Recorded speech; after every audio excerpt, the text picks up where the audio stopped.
What up? What it do? It's your boy JDQ with Vision ID TV.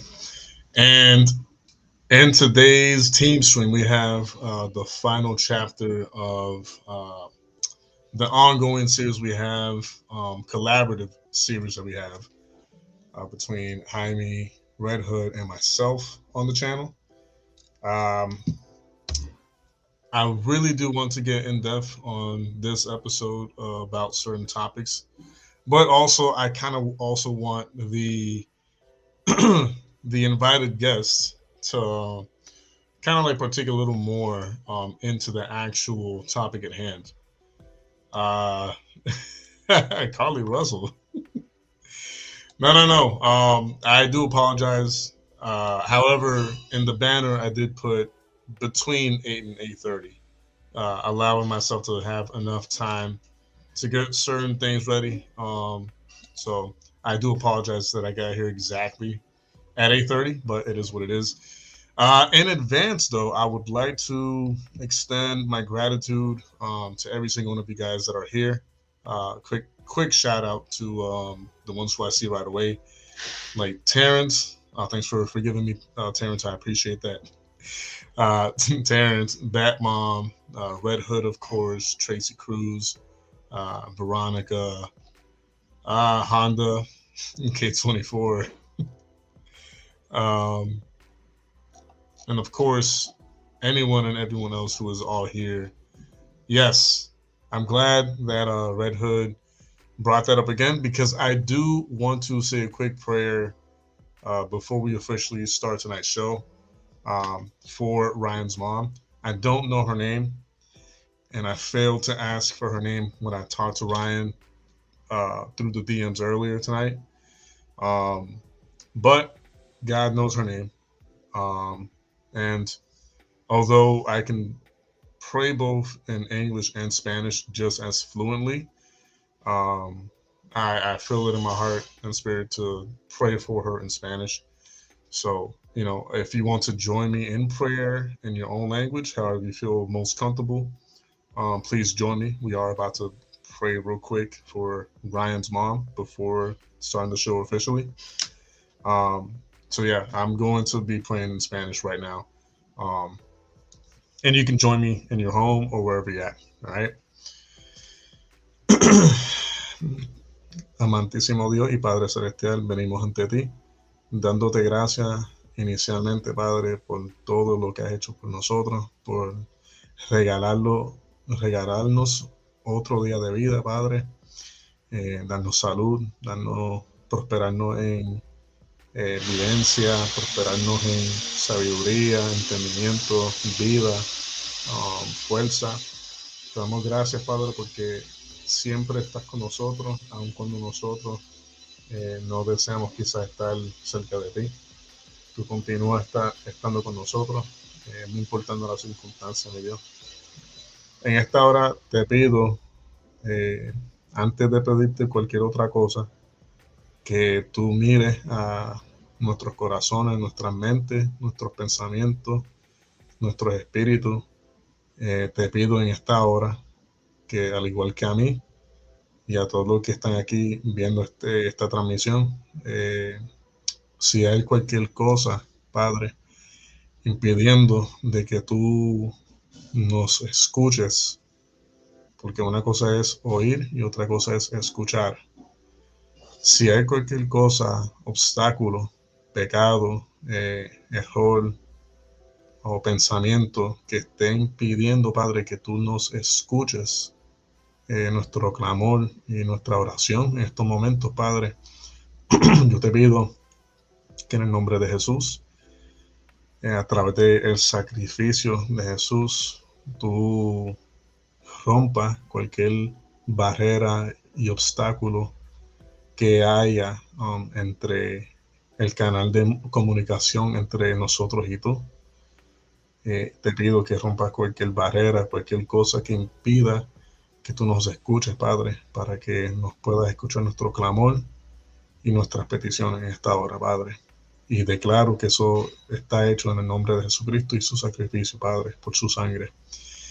En esta hora, mi Dios, habiendo dicho eso, te pido en esta hora que tú, no importando que haya dicho la ciencia, los médicos, el doctor de la madre de Ryan, no importando qué le han dicho los médicos, eh, le han dicho que posiblemente no llegue a ver el mes de agosto, pero sabemos y confiamos que tú eres un Dios todopoderoso, un Dios que todo lo puedes, un Dios que tiene la última palabra, mi Dios. Te pido que si está en tu divina y perfecta voluntad, mi Dios, eh, rescatarla, restaurarle vida para que ella dé testimonio de tu grandeza, que tú pongas en ella, en su corazón, en su mente, en su cuerpo vida y rompa cualquier célula o cualquier cosa que esté en su cuerpo, ¿verdad? Impidiendo que pueda vivir una vida normal, como lo es el cáncer y todo eso. Y si es el cáncer, Padre, que tú tienes que romper y destruir, sabemos que lo puedes hacer. Lo hemos visto en otras personas, hemos visto cómo tú has sanado a mucha gente del cáncer. So, tenemos el conocimiento que tú sí lo puedes hacer, Padre, y si está en tu voluntad hacerlo, pues te pedimos esta hora con toda la confianza y certeza de que lo puedes hacer. Te pedimos que lo hagas si es que está en tu voluntad hacerlo, Padre. Cualquiera de estas dos cosas, mi Dios, que tú veas como tu perfecta voluntad, pues te pedimos que se haga. Pero si es la sanidad de su cuerpo y la, el rompimiento del cáncer en su cuerpo, pues te pedimos que lo hagas pronto para que haya testimonio de tu poder y magnitud. Y si no es eso, Padre, si no es eso lo que tú tienes en mente hacer, pues que por lo menos la madre de Ryan se vaya tranquila, en paz, y en buen espíritu y ambiente, Padre. Te pedimos estas cosas y también te pedimos que pongas paz y tranquilidad en el corazón y la mente de Ryan y su familia, que tú lo fortalezcas, Padre, le des armonía entre la familia, le des fortaleza para cualquiera de los dos escenarios, Padre. Pedimos mucha tranquilidad en sus corazones y en sus pensamientos, Padre. Te pedimos estas cosas creyendo, confiando en ti, dándote gracias anticipadamente por lo que has de hacer en la vida de la madre de Ryan y su familia, mi Dios. Te damos gracias por todo lo que estás haciendo y lo que vas a hacer en el nombre poderoso eterno de Jesucristo. Te damos gracias, mi Dios. Amen, amen, amen. All right. Sorry about that, guys. I know that took forever, but yeah, that's just how I pray in Spanish. I see that Brian is actually in here, so yeah, man. Uh, don't even mention it. Like I said, you know, earlier in the DMs, you have an army behind you. Uh, we love the heck out of you. You know, we are here for you. You could always reach out to any one of us. I'm never too. I always tell people because I'm it's funny. I'm just like people. I don't like bothering anyone. I don't like because I know everybody has their own lives to tend to. I know everybody has their little worlds to tend to and people to tend to. But I'm never too busy to hear a friend out or to read a message and or to hear a message. You guys can leave voice memos as well. It doesn't have to be necessarily a call. You can leave a voice memo and I can hear it and respond as soon as I can. But I'm never too busy to respond to a friend or someone who I consider family. So don't even mention it. But yeah, amen, amen. So the link has been sent out to both Red and Jaime. So it's whenever they're able to stop by and get the show going. Um, there's absolutely no rush. It's a Friday, right? Um, however, there's some factors that we did not get to cover. I believe it was on a Wednesday night, the part two that we had. And yes, it is the return of Jaime, which I feel like I'm butchering that name. So I'm not gonna lie, I have a lot of fear even saying her name, because sometimes I think it's Jaime or Jaime, but I'm not 1,000% sure. And I know she explained it when she came on here the last time, but right now it's a blur to me, so I can't guarantee myself that I would be saying it the right way. So um, I'm just gonna call her Sister H for now until I'm 1,000% sure on how to pronounce her name correctly, where I feel confident to call her by her name correctly. I'm gonna call her brother, Sister H. I'm sorry, I said brother, Sister H. But yeah, while we wait for them to get here, I am gonna pull something up from a website that I'm subscribed to. Don't don't misname her. I'm trying not to. That's why I said Sister H. Um, okay, so yeah, this is gonna be great. Oh man, this is gonna be great. Huh. Wow. Interesting. There's three things actually that I want to go over now because I was not even aware. This is gonna be an interesting show. This is gonna be an interesting show tonight because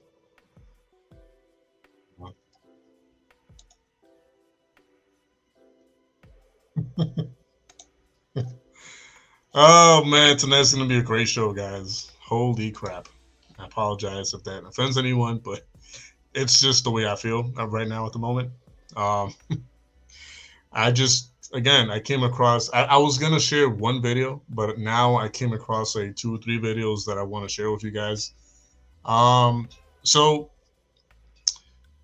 I I subscribe myself or pay a membership only well, number one if I can if the finances allow it for me to do it. Number two, if I feel strongly for the person or the channel or the content creator that that I believe deserves it, right? So I'm, for example, like I am a member. I got a whole time, got time lately. Red, that's up to you, bro. I'm not obviously I'm not gonna like force you to be here, and I'm not saying. Excuse me, my bad. I had dinner a few minutes ago. I'm not saying that that's the way it's gonna come off as. But if you got things to tend to, I completely understand. You're good. I'm not gonna feel any type of way, and I'm pretty sure no one here is gonna feel some type of way. Tend to what you have to tend to, because I don't want you to rush to be here. If you were already doing something or about to do something, it's all good. Um, but it's gonna be a great show regardless, because again, I just got a hold of like three videos that I didn't even know that. Yeah, so this is gonna be very interesting. I wonder if I can. Hmm, we're gonna have to do it one by one. Anyways, like I was saying, for example, um, I am a member to Alex's Rumble account, right? I pay, I believe it's a monthly fee or whatever. I believe in what he does, and I believe the way he goes about it. And of course, like I'm okay with paying the membership to watch his content on there, and because I know it goes to a good cause, right? And a lot of these other catchers. And then you have another membership that I pay for. That's only like I think $2.99 or $3 a month. A call for an uprising. I I have been watching his content, I want to say, since 2015, around there, maybe a little earlier than that. Um, and so recently he came out with like the website, I want to say like last year, or maybe the year before. And I recently started like paying for a membership there because I believe in his work. I believe in his content. I don't want to say I'm 100% to the T or to the word uh, on board with everything he says, but for the most part, I do concur and I do agree with a lot of what he says and a lot of what he exposes. So, yeah, he does. He has amazing videos. So we're gonna start watching one of those videos right now, um, and I think this one got either taken down from the YouTube channel that recently he was able to like get monetized. Um, but this is something that I was trying to talk about last time on the last team stream. Um, but he has a lot more information on this topic matter.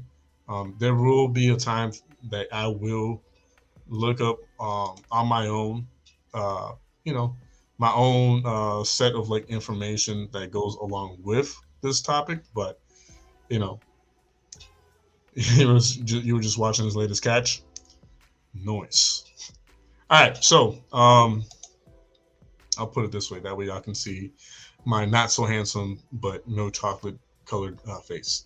So we're gonna watch this together, and we're gonna analyze what's being said in the video and all that. By the way, YouTube and Google, this is a reaction slash review slash commentary video on another video. Okay, you don't need to flag it. You don't need to strike it.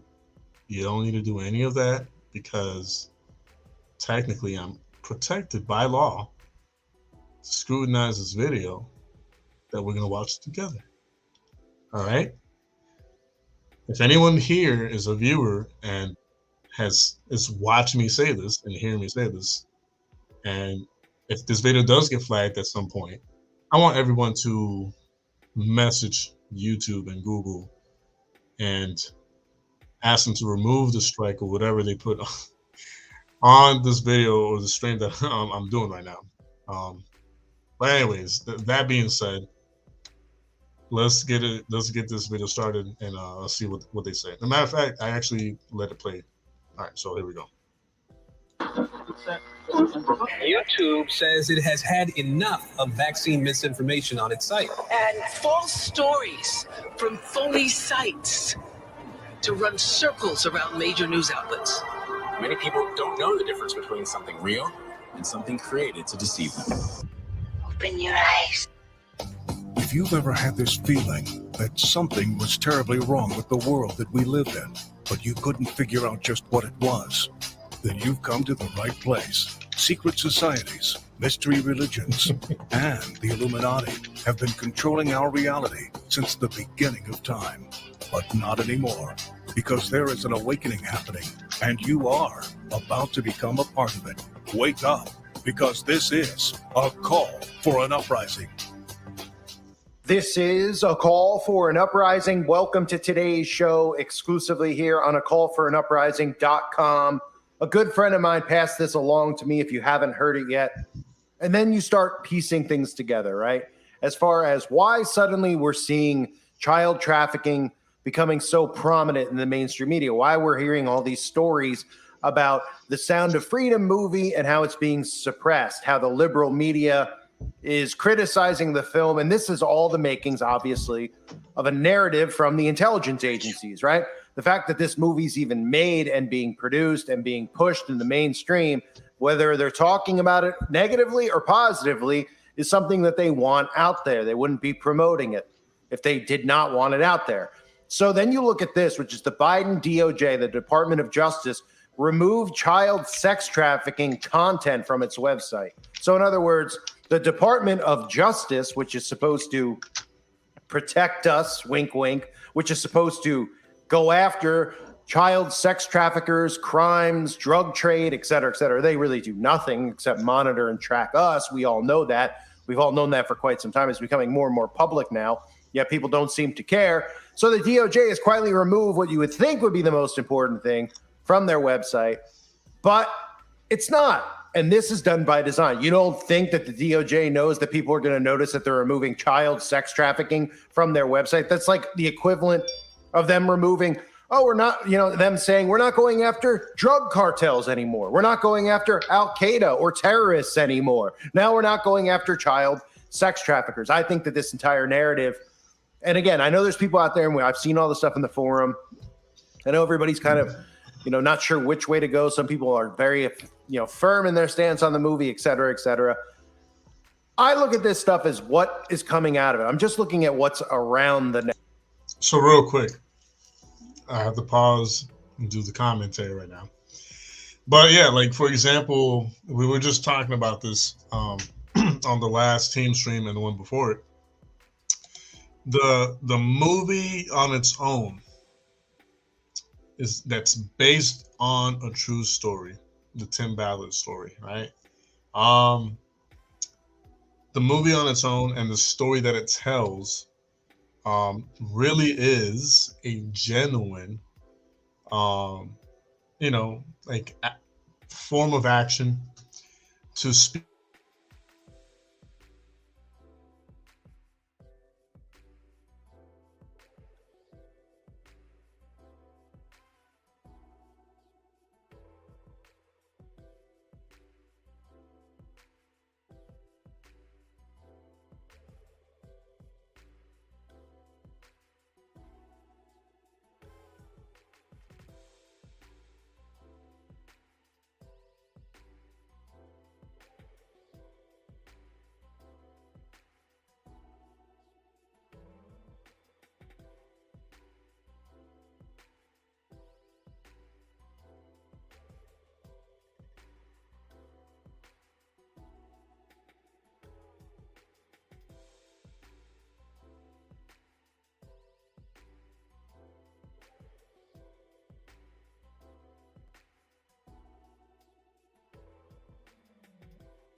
I think. All right, I think I'm back. I'm back on the computer. let me check something real quick. By the way, I'm on both. I'm on this stream that's going on, but I'm also live and on the computer stream right now.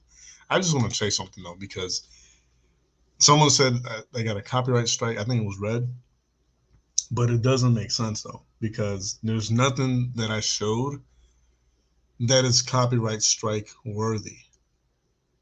So that's concerning to me. Um,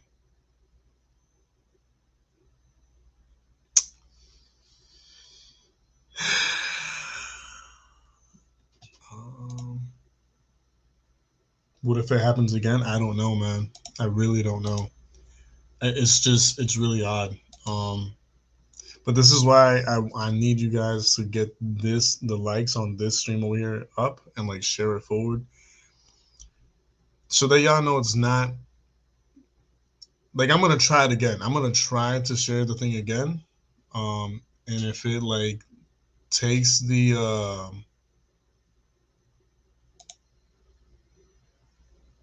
let me see what it says. Oh, this is an old one. Um,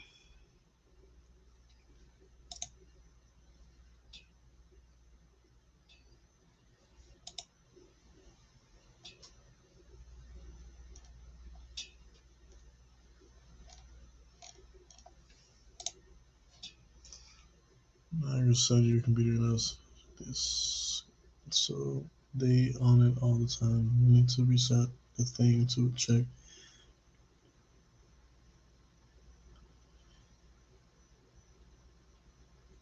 So they on it all the time. All right, hold that thought, William. By the way, what's up, William? Right, thank you. That twist. That's exactly what I was gonna say. I appreciate that, man. That's exactly what I was thinking. Okay, so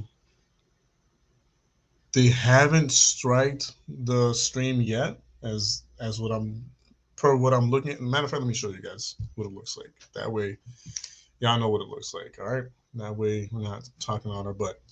So if there was a strike, it would be right here. Like it would be like it would say, um,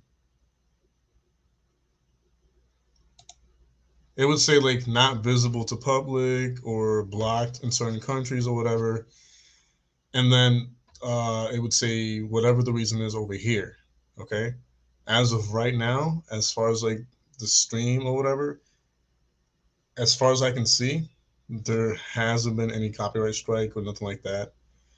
Um, but it would be visible there. For example, let's see if I find one.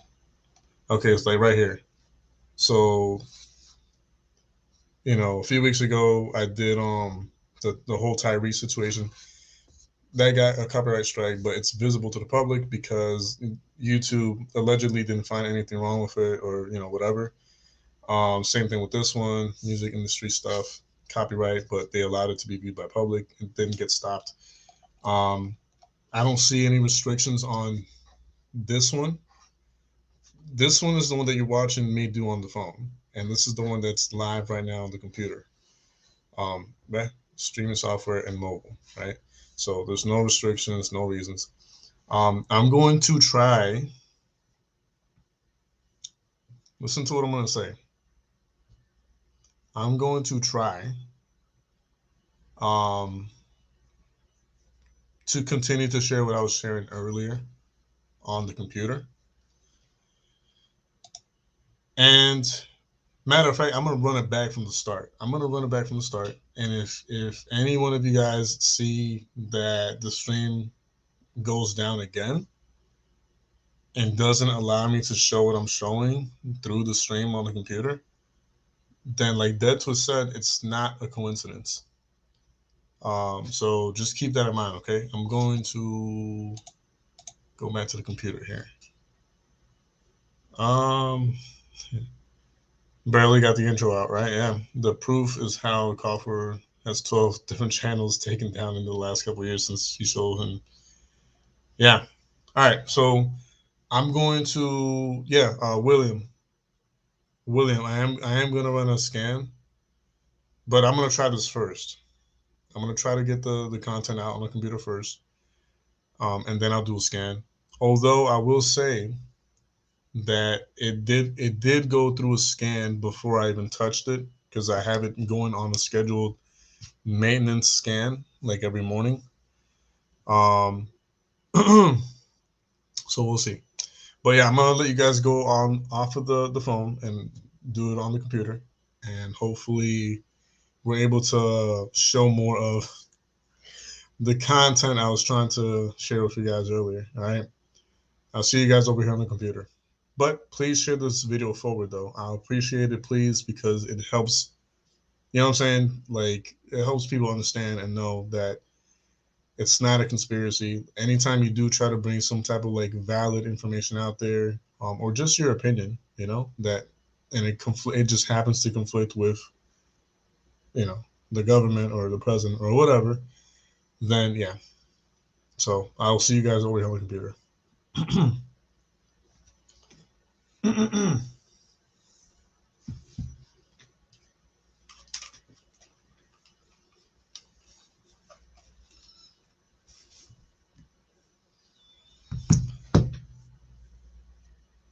Restart your phone daily at least. I will keep that in mind, sir. All right, let's try this one more time. Let's try sharing a little bit of information and opinions on the computer one last time. Bear with me because I have to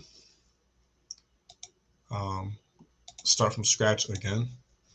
So I apologize. By the way, I'm drinking non-alcoholic pina colada that my dad made. So cheers to him. Let's see.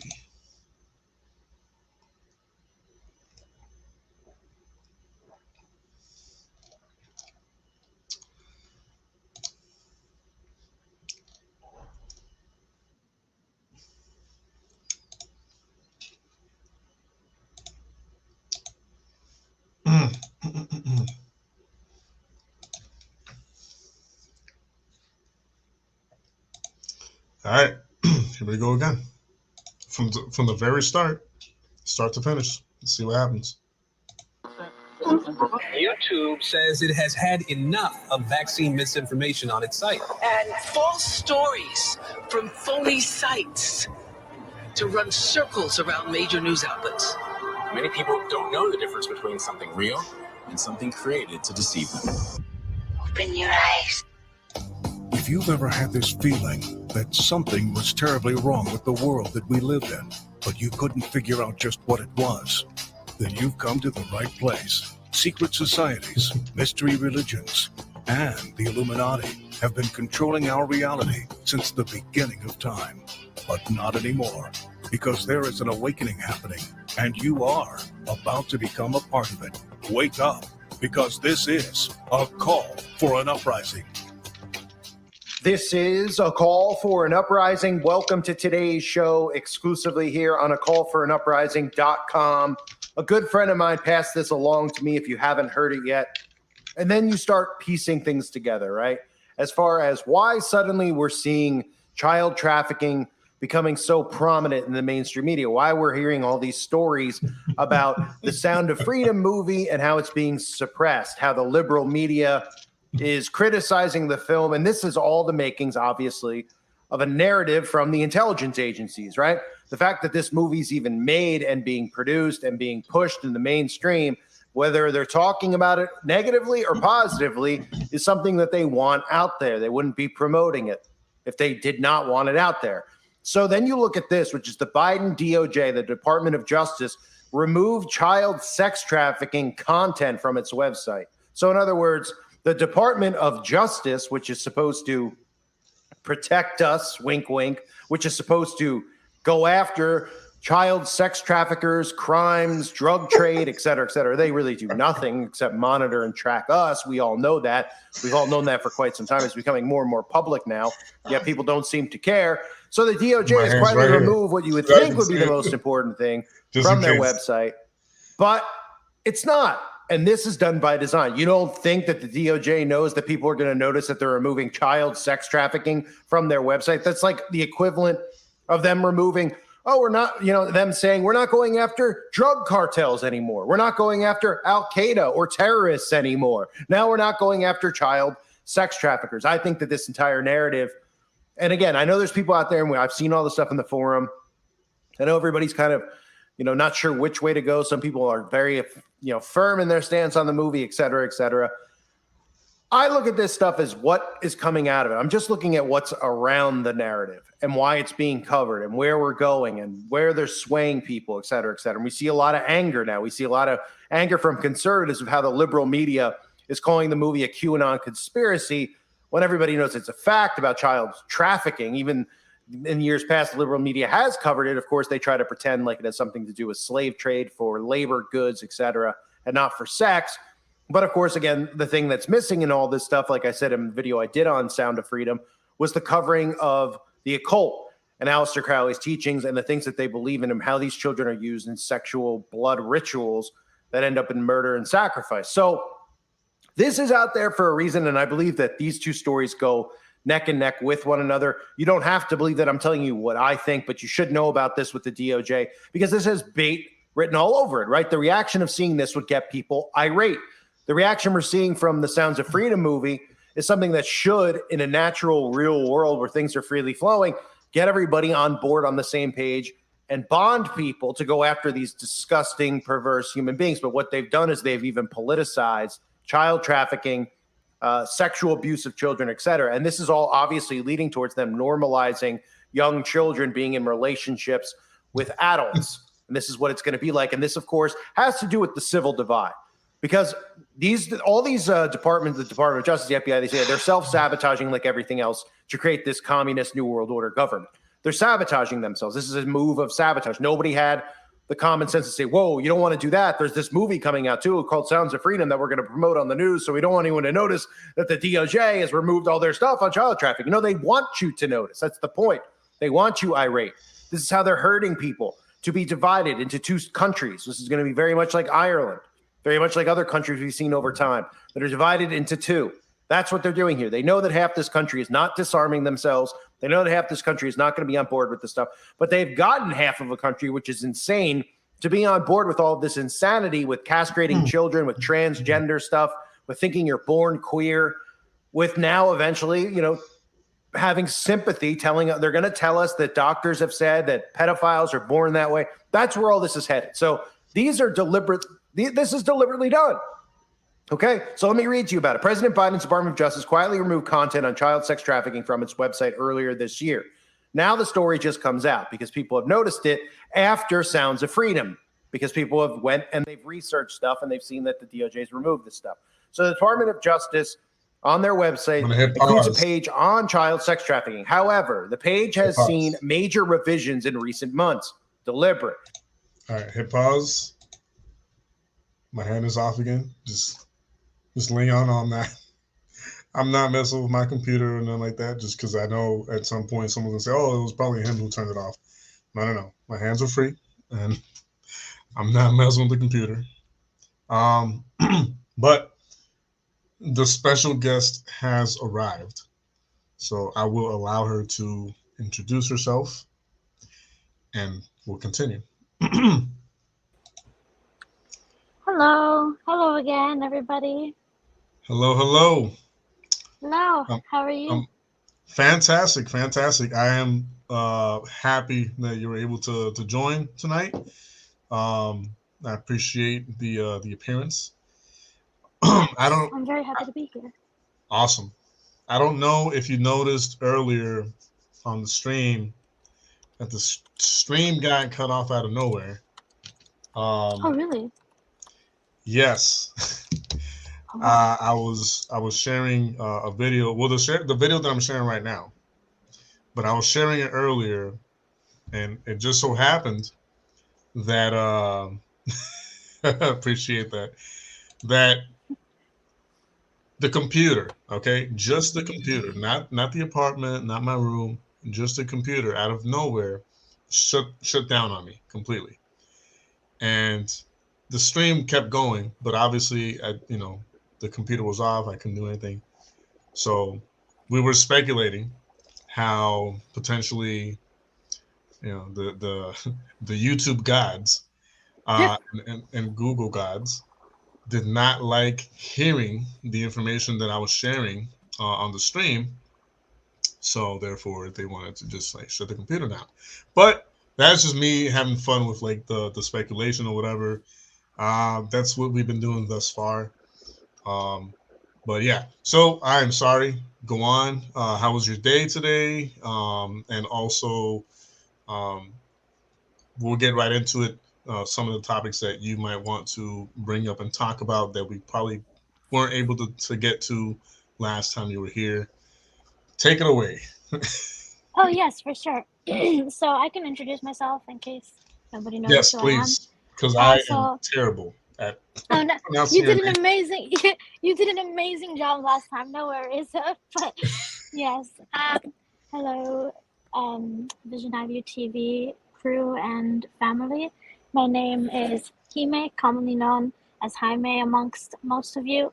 I am a decoy for CC unit, so drop his link below if you would like. And yeah, I've been decoying for a while. I really love bringing justice to evils and being an instrument of that, because the Lord is ultimately directing my steps. So I really appreciate the Lord allowing me to do this. So yeah, that's who I am.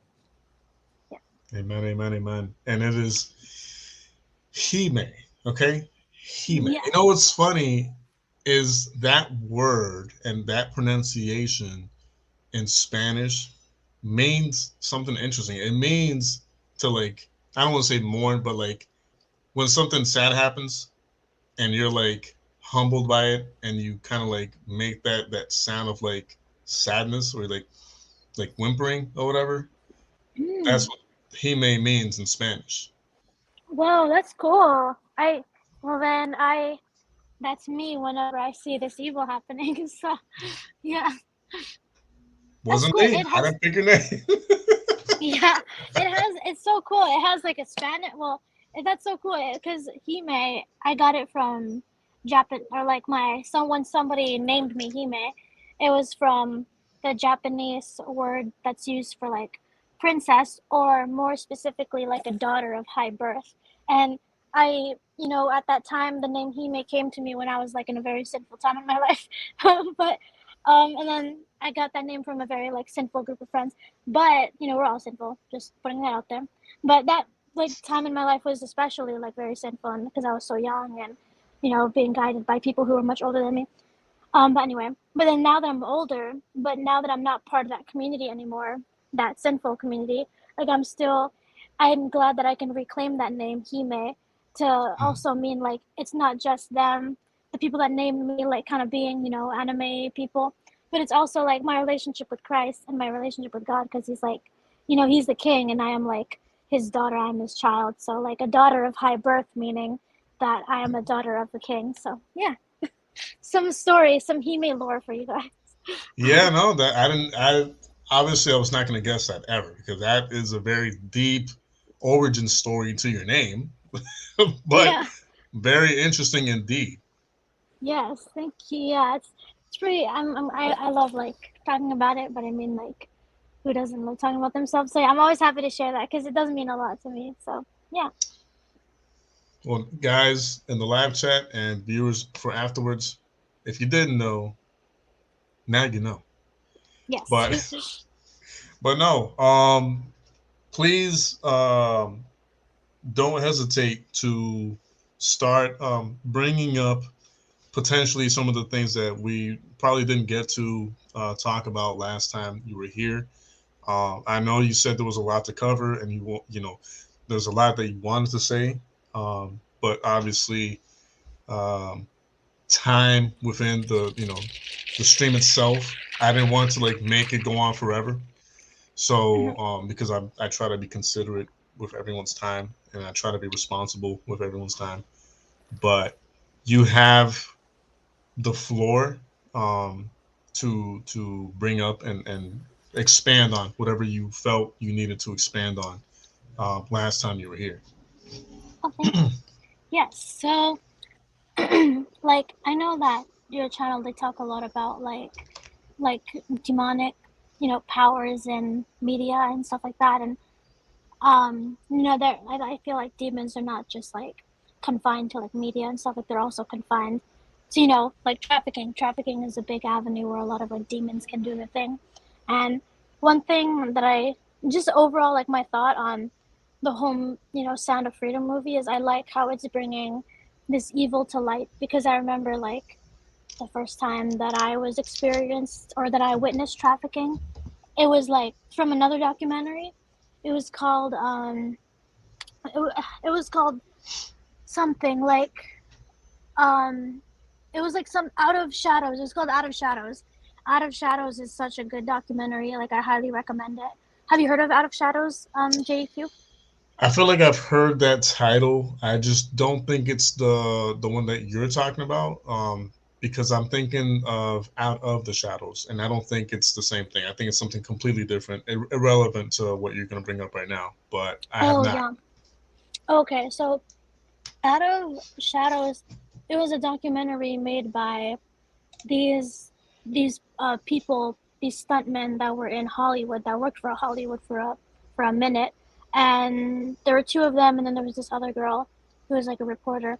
But basically, they made this documentary basically exposing like the pedos in Hollywood, and basically saying that pedos are out there in Hollywood, and that Hollywood uses their media as a means of propaganda to like lie to people, and to like lie to the public about things, and it's also a means of like brainwashing. So one of the things that they covered was trafficking, and how children are being basically maimed and hurt by these elites. And so that was like the very first thing, and especially like elites as in like celebrities and politicians from all sides. So that's when it really hit me that like evil is out there. And it's like you don't want to believe it, but it's happening, and they're like showing these evidence, and they're showing like there's still like an element of theory, but that's there's it is happening. As this movie says, it's very real. So of course, like, even though there are things called like quote unquote conspiracy theories, like trafficking is not a conspiracy theory. Like, it's happening. And for the media, media coverage to say like, oh, this QAnon conspiracy movie for white American dads is sweeping the theaters, it's crazy, because it's like I'm not a well, I'm half white, but like I'm Asian. I'm not a parent yet. I'm a woman, and it's like I love this movie. Like, I resonate with this movie, so it's good to see like people waking up from that, and I'm glad that like the enemy is not winning in that regard. But it's just really, it's been very mind-boggling to see how the media has been it's exposing the media, and it's proving Out of Shadows correct at how the media is a propaganda machine, where it's like they're trying to make you think, oh, this movie is QAnon conspiracy, but it's just talking about trafficking. So it's very interesting to see. And it's the media is the media is allowing themselves to be instruments of the devil, which the devil is prowling everywhere and is more prevalent than we like to think and we like to believe, unfortunately. But yeah, that's half of what I was thinking when we last spoke. But yeah, and I'm sure there's more, but maybe we can like do some follow-up questions, and then maybe more will come out. But yeah. Oh, like, I'm sure we'll get to that, of course. And part of the reason that I pulled up the video that we're watching right now before you got here is because it coincides with what you just brought up. Like, I haven't seen that documentary yet, but there is a case, which is a McMartin case, right? Where the investigation went on for like quite a while, and secret passageways were uncovered. tunnels were uncovered, tunnels that led to, places like just around the world basically were uncovered. Um, and the countless testimonies of children um, that just happen to coincide with each other. Okay. Yeah. The testimonies of like, well, he did this with me, she did that with me, this happened, this, like, these children that went through this, the whole like Martin case, like a combination of like 5, 6, 7, 8, 9-year-olds. You know what I Mhm. mean? Um, I Right. don't know how to say this in a way where it's like I don't sound too over the top. There's no reason for a child of that age to come up with such a fantastical story, especially if these kids, you know, were not from homes that were into horror movies. They weren't into that type of material, that type of consuming that type of content, right? Yeah. There's no reason why, out of nowhere, the stories and testimonies of these children coincide with each other, um, of stuff like this happening. It just, Hmm. I'm not saying it's not possible. Sure, everything's possible, but it just, they have nothing to gain from it. You know what I mean? Um, if anything, it'd be traumatizing to talk about it or bring it back up, like as a child. You know what I mean? Um, Mhm. and then you had like evidence of like marking, like physical markings and damage that was done to them. You know what I mean? That they couldn't Yeah. do themselves. It's just, it's a lot. And you know, there was an episode on Law and Order that came out after the investigation got held to a halt, basically trying to clown that whole investigation within the show, um, because they were making a mockery out of it. You know, the person in the show had these children testify, and the lawyer would like pull up these pictures of like, governors or like celebrities or whatever, and the children would be like, "Yeah, that's the man who did it." And then the lawyer would show the picture to the audience, and they would laugh like, "Yeah, right. That person would never do that." You know what I mean? Mhm. Um, and so think like, I look at it this way: anytime the government, TV, like news outlets, the media, tries to mock something that serious and of that caliber, is because they're trying to deflect from the whole situation. You know what I I mean? agree. Yep. And I completely agree with that.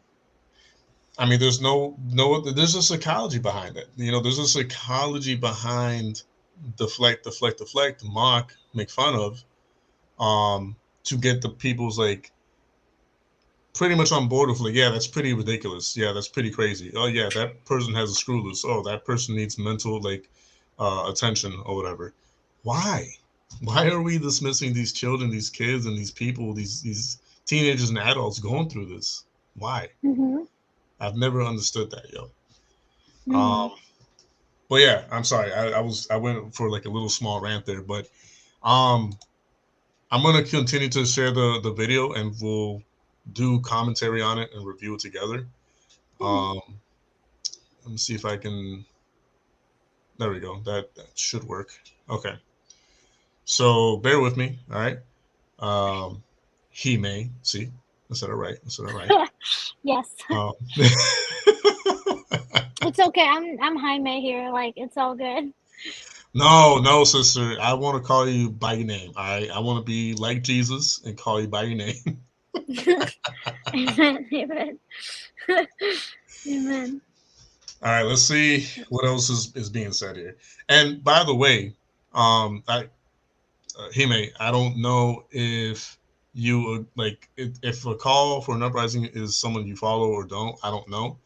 Um, but I kind of like made a statement earlier how not always do I agree with him to a T, but for the most part, like I do end up like agreeing with like most of what he says and like brings up. So Oh yeah, uh, for sure, no worries. I'm sure you'll give me your opinion and your feedback on what you think of what he's saying and what he's taken away from the whole situation of the Sound of Freedom movie and how he thinks it might be like a psyop to a certain extent, but I want your feedback after we watch it. All right. Including the complete removal of 3 sections. Remember, again, the DOJ and the CIA and the FBI, even admittedly, have their hand in Hollywood. They have their hand in Playboy, things I've covered over the years. They have their hand in everything.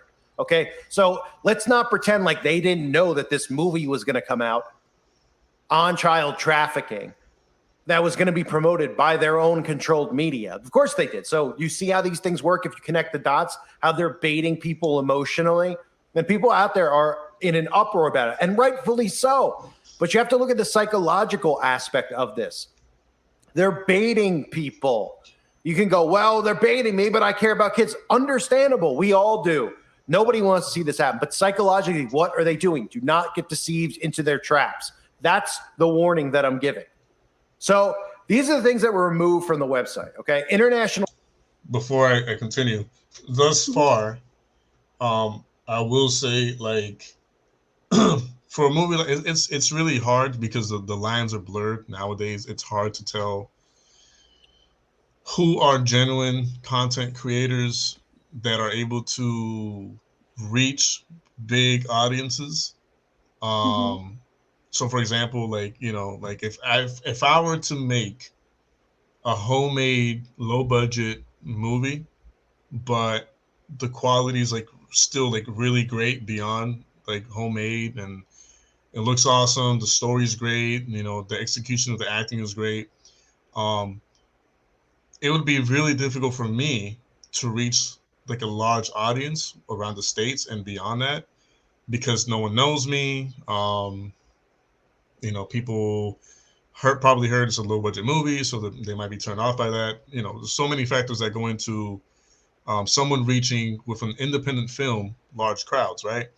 um, in this case, you have Jim Caviezel, who is a well-known and respected actor from Hollywood, who is of the faith, who decided to be a part of this independent film, which it is a low-budget independent film in the sense that the ones that it's competing against are like blockbuster level films.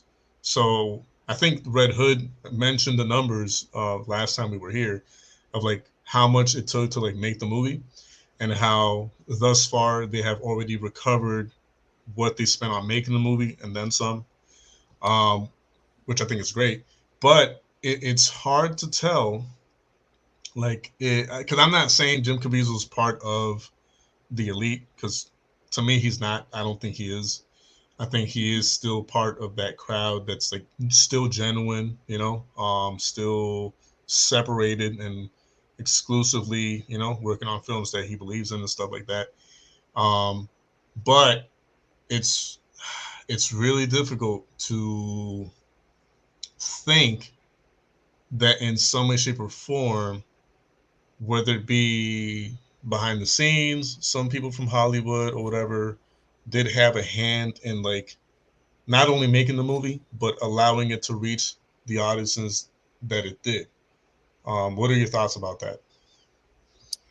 Yeah, they're definitely like I've thought about that too before. Like maybe because I've seen people say like to not support the movie because it's still made by Hollywood and like surely they would have known that it was coming out, and there's a lot of that. But like I see the you know the bright side is that at least people are showing up to support the cause. You know what I'm saying? Like it's good to see that people support a movie about raising awareness on child trafficking because it goes to show that people care and people are becoming aware.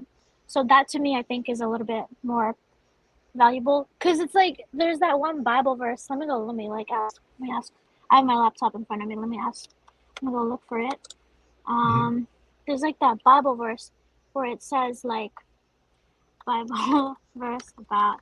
So I'm typing about even if the gospel is preached. It's like a what is it? Even if okay, wait, where is it? Bible verse. Still, the gospel is being preached. How do y'all feel about chat? This is super side note. As I'm looking for this verse, how do you guys feel about ChatGPT? Oh, I think it's a useful tool. Like if we use it for the right reasons and all that, I think it's an amazing, awesome tool. I agree. I don't use it myself. I've used it in the past, like around like when it first came out, but I don't really use it often. Yeah. But like my cousins use it and they come up with great stuff when they do. So go ahead. Yeah. Yes, I agree. I think I found the verse. So let me. It's in Philippians. Philippians 1:15 through 20. NASB. Let's see. Okay, so it says, "Some, to be sure, are preaching Christ, even from envy and strife, but some also from goodwill. The latter do it out of love, knowing that I am appointed for the defense of the gospel.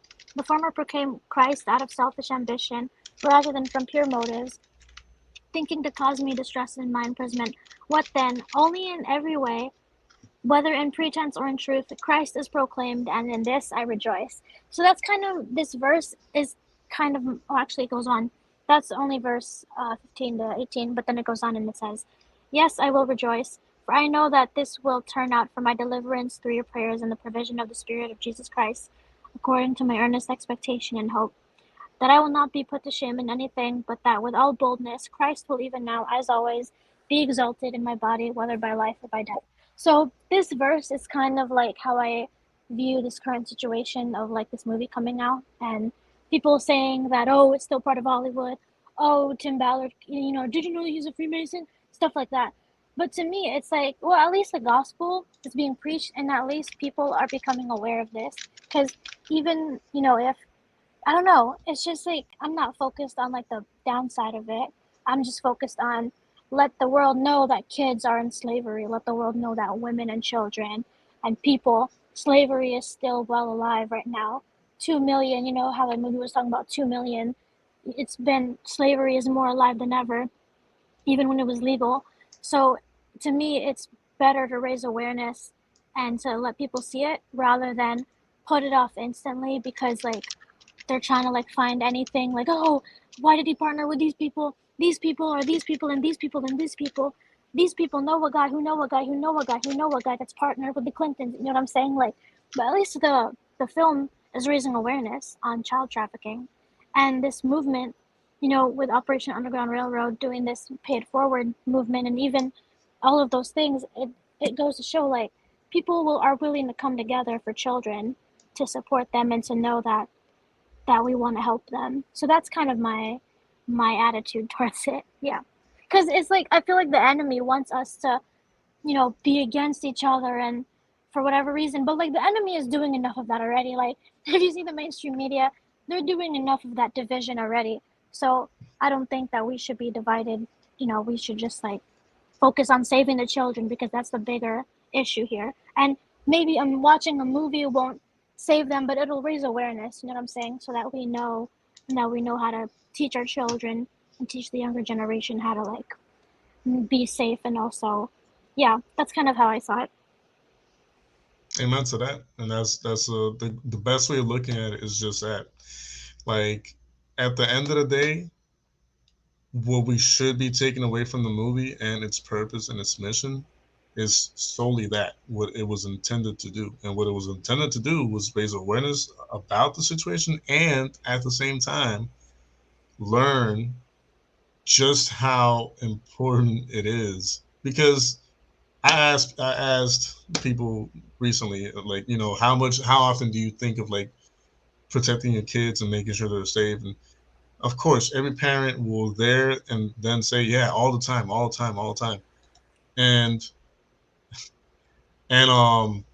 sadly, I can't agree and I can't confirm that that's the actual legitimate case, because no parent, no matter how good they are, no matter how great of a parent they are, I'm sorry, you're lying to yourself if you're saying to me that you're on point 24/7 on the vigilance and protection of your kids. You're lying to yourself. I don't care how great of a parent, I don't care if you have the kid like cuffed to your wrist, okay? Even then, I'm sure you're not thinking of like their protection and safety around the clock every single day of your life. That's just not the case. That's not reality, because we all have jobs to think about. We all have, you know what I'm saying? Yeah. We got to get done. And so sadly, the protection and vigilance of our kids, I don't have any, but once I do, like I have nieces. So the protection of them at some point throughout the day, like kind of like deteriorates at some point. And those are the moments that we as parents or uncles or whatever should know to teach our kids, our children, how to, for them to stay vigilant for themselves and how to stay safe and how to stay like like in surrounded areas and know how to call for help. And these are things that the movie in a way motivates us to think about, analyze, and strategize accordingly for these things not to happen to our children. Before we continue, I am going to bring on our brother Red into the mix. Hey, what's up, Red? Hey, what's up? I want to apologize for being my time got away from me. Literally out of the blue, I got a hold of a guitar. It's decent, and I just started playing it. And just time got away from me. My bad. My apologies. You're good. What brand is it, if you don't mind me asking? It's just a regular guitar, like an acoustic.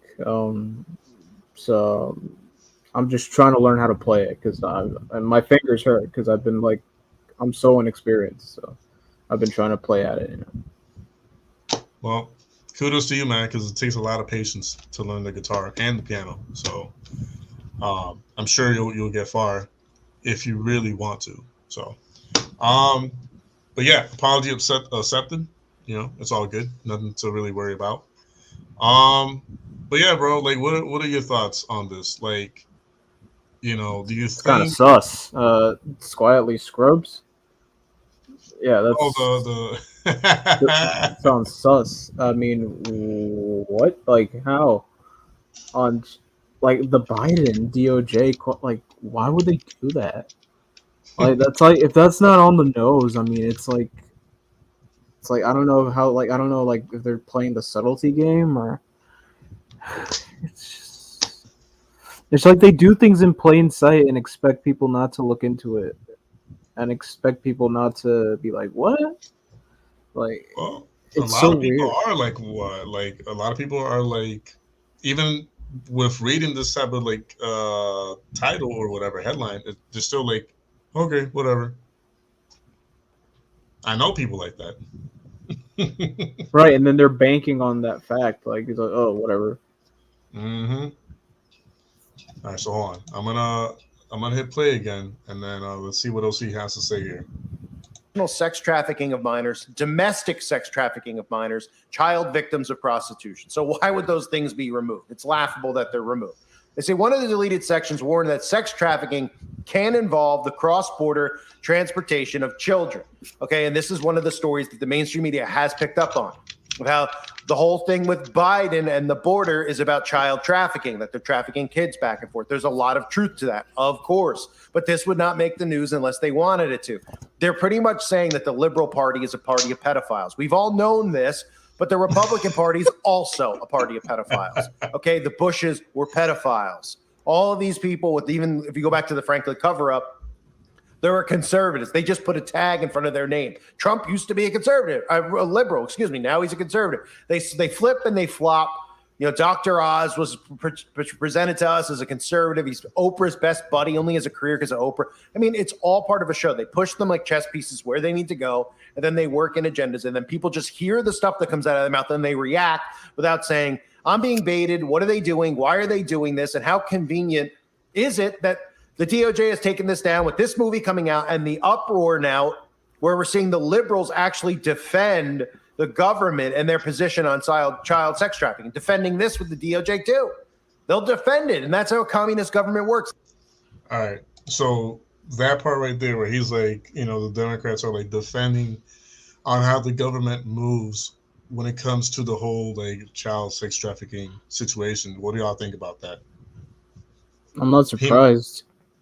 Oh, her? Okay, yeah. You go first. Yeah, dog. Ladies first. Oh, man. You go first. Go ahead.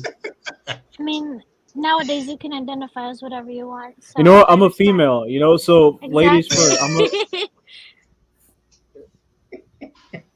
Red Hood, she, her, would you like to go first? Yes, I would, and it would have been bigoted if you had gone first. I identify as a female, so I can go first. Go ahead, darling. Yes. It leaves me speechless. It's so obvious, right? Like, you know, the liberals tend to, you know, back that kind of stuff, but then, I mean, they have to remember, like, it's like, yeah, they're flip-floppy and stuff, but then again, like, they're not all to just say right away that, hey, all liberals are this, that, and the other. That's like a washing generalization. There could be people identifying as conservative who are just hiding and like to infiltrate or something like that. You know, anything's possible. You know, you have to judge people on a case-by-case basis, and that's what people don't want to do. So they just resort to making just washing generalizations, because there could be many liberal people who aren't for that. So, agreed. All right. Your time to shine, Hime. Yeah, I agree with that. Like, you know, one thing that I always tell myself when I'm decoying is like creeps come from all walks of life. So whether you're liberal, conservative, whether you're a Christian, whether you're an atheist, whether you are Buddhist, you know, Islam or whatever, like Jewish, there are creeps in all walks of life, and it's not like oh, that can never happen to me because I'm Christian, or like, oh, I will never have those inclinations because, like, you know, I'm this, and this, and, you know, it's like the enemy can use anybody as an instrument of evil, and especially if you allow yourself to be an instrument of evil, you know, you can be a Christian and still you'd be, you know, well, even as Christians, we all sin, right? So it's like you can still be an instrument of evil in that regard, and so the enemy, you know, anyone can be that type of person. So to me, when someone makes a claim like, no, but the conservatives are pedos too, it's like, okay, and like, of course, like anybody can be, like, I'm not sitting on a high horse here saying that we will never do that. You know, because I agree, like, if these people, these conservative politicians really are creeps, then it's like, great, prosecute them to the fullest extent, like just as you would anybody who's a creep.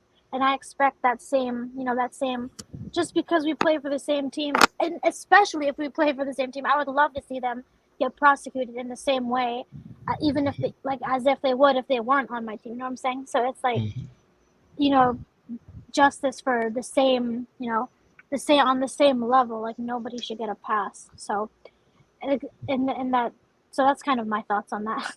Yeah. No, you guys are both correct. Like, the best example that I can think of right off the top of my head is a few months ago, I believe.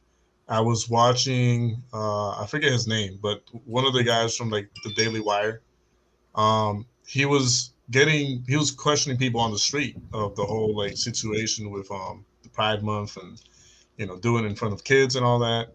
Michael Knowles. Wait, what? Was it Michael Knowles? No, the other one. Fucking the Ben one, Shapiro. No, the other one, the one that has like a separate like talk show altogether. The one who says they proved me wrong. That guy. Oh, Steven Crowder. Steven Crowder. Steven Crowder. Thank you. Yes. So he asked a cross dresser, right? Who I think was like either bisexual or homosexual, but he asked him his thoughts on that whole matter, and to everyone's surprise, the dude was like, "No, I don't think it's a good idea, like at all. Like, this should not be happening in front of kids.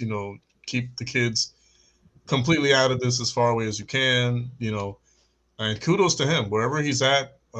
Much respect to him, who understands that whole situation and how dangerous it could be to have children around that type of spectacle.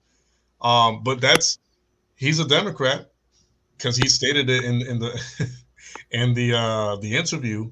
But that's like one example right there. You have a Democrat who is a homosexual, like cross dresser and all that, but who understands the importance of keeping the kids as far away from that type of spectacle as possible. So yeah, evil doesn't have a designated political party or a color or an age or a generation. Like he may said earlier, all walks of life. Like if I don't protect myself spiritually, I could be under huge like demonic and sinful attack, and I could, if I give in to my sinful desires, who knows where those sinful desires will take me? No one knows. So that could happen to anyone that allows themselves to be opened up to that type of situation. So yeah, I don't think the entire Democratic Party, what I'm saying, is infested with like, the PEDO situation. Because there's always like a good batch on both sides. But yeah, sadly, out in the open, you'll hear a good amount of them be like, yeah, like the government's doing the right thing by handling it the way they're handling it or whatever, and it's just weird. But oh, here we go. Thank you.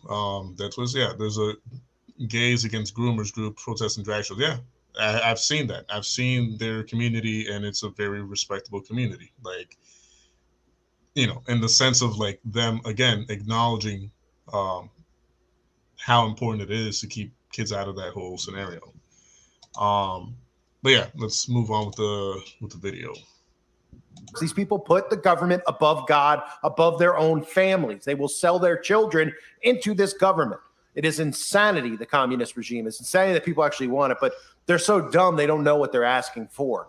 So the website says, in regards to the cross-border transportation of children, in these situations, traffickers recruit and transfer children across international borders in order to sexually exploit them in another country. The traffickers can be individuals working alone, organized crime groups, enterprises, or networks of criminals working together to traffic children into prostitution across country lines. The section stated according to the Internet Archive. Now removed. They say this form of sex trafficking is a problem in the United States, and recovered victims originate from all over the world, including less developed areas such as South and Southeast Asia, Central Europe, and South America, to more developed areas such as Western Europe. The deleted portion continued. Once in the U.S., a child may be trafficked to any or multiple states within the country. These victims are often trafficked far from home and thrown into unfamiliar locations and culture. They may be given a false passport and other documentation to conceal their age and true identity. They may also struggle with the English language. All these factors make it extremely difficult for these children to come forward to law enforcement. Funny about that this is from the DOJ's own website. Where are they getting false passports and other documentation? Our own government is the ones giving it. The DOJ, the FBI, and the CIA. What people are just... So about that, I'm glad he brought that up. I was, as a lot of you know, one of my past jobs was TSA officer at the Sanford Airport, right? And we're trained to recognize an authentic, legitimate genuine passport license, all those things, right? There's things and tools that we have to help us verify how legitimate and true and to the T those passports or IDs are. Okay. We look every single time we check someone in at the airport. Like, it's not like I can choose who I check and don't. We have to check every single person that children who have passports, kids who have passports, adults who have licenses or passport, whatever. Like, we have to check every single passenger if they have like ID identification. So whether it be passport, license, or whatever it is, we check it every single one. And again, we have tools to help us find if a passport or license is legitimate or not. Um, I want to say that in the 4 years that I was there was only like maybe 2 times where a license was faked or when a passport was faked, and you can tell. Like, it's kind of like there's no there's no type of like passport or license that's almost legitimate, but it's still fake. It's either like faked to where you can tell, or it's like legitimate and you can tell. So I've always found that interesting how, and I've never asked myself this until like maybe recently, how these passports that are given to some of these kids that are being trafficked and moved around, like, they have to be legitimate because again, they're checked everywhere. Whether it be at the ticket office, whether it be at the TSA identification booth, whether it be through customs, they have to check them and they have to pass all these requirements for them to be considered legitimate. If not, if as much as just one thing is off out of like 10 things that we have to look at to make sure it's real, it's already discarded as real if it's just one thing wrong or off about it.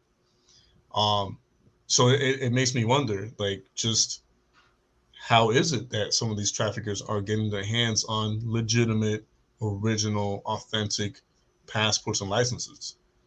Have you guys ever thought about that?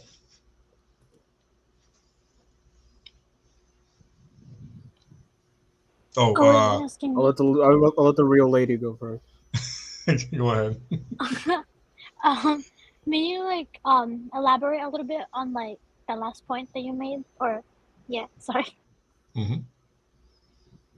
So basically, I was just acknowledging how me, with my personal experience, um, I can attest to or testify that these passports and IDs that these kids have are authentic.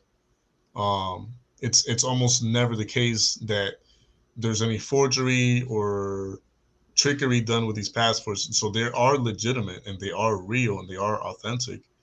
But it makes me wonder, how are these people who are trafficking the kids are being able to like get their hands on authentic passports for these children.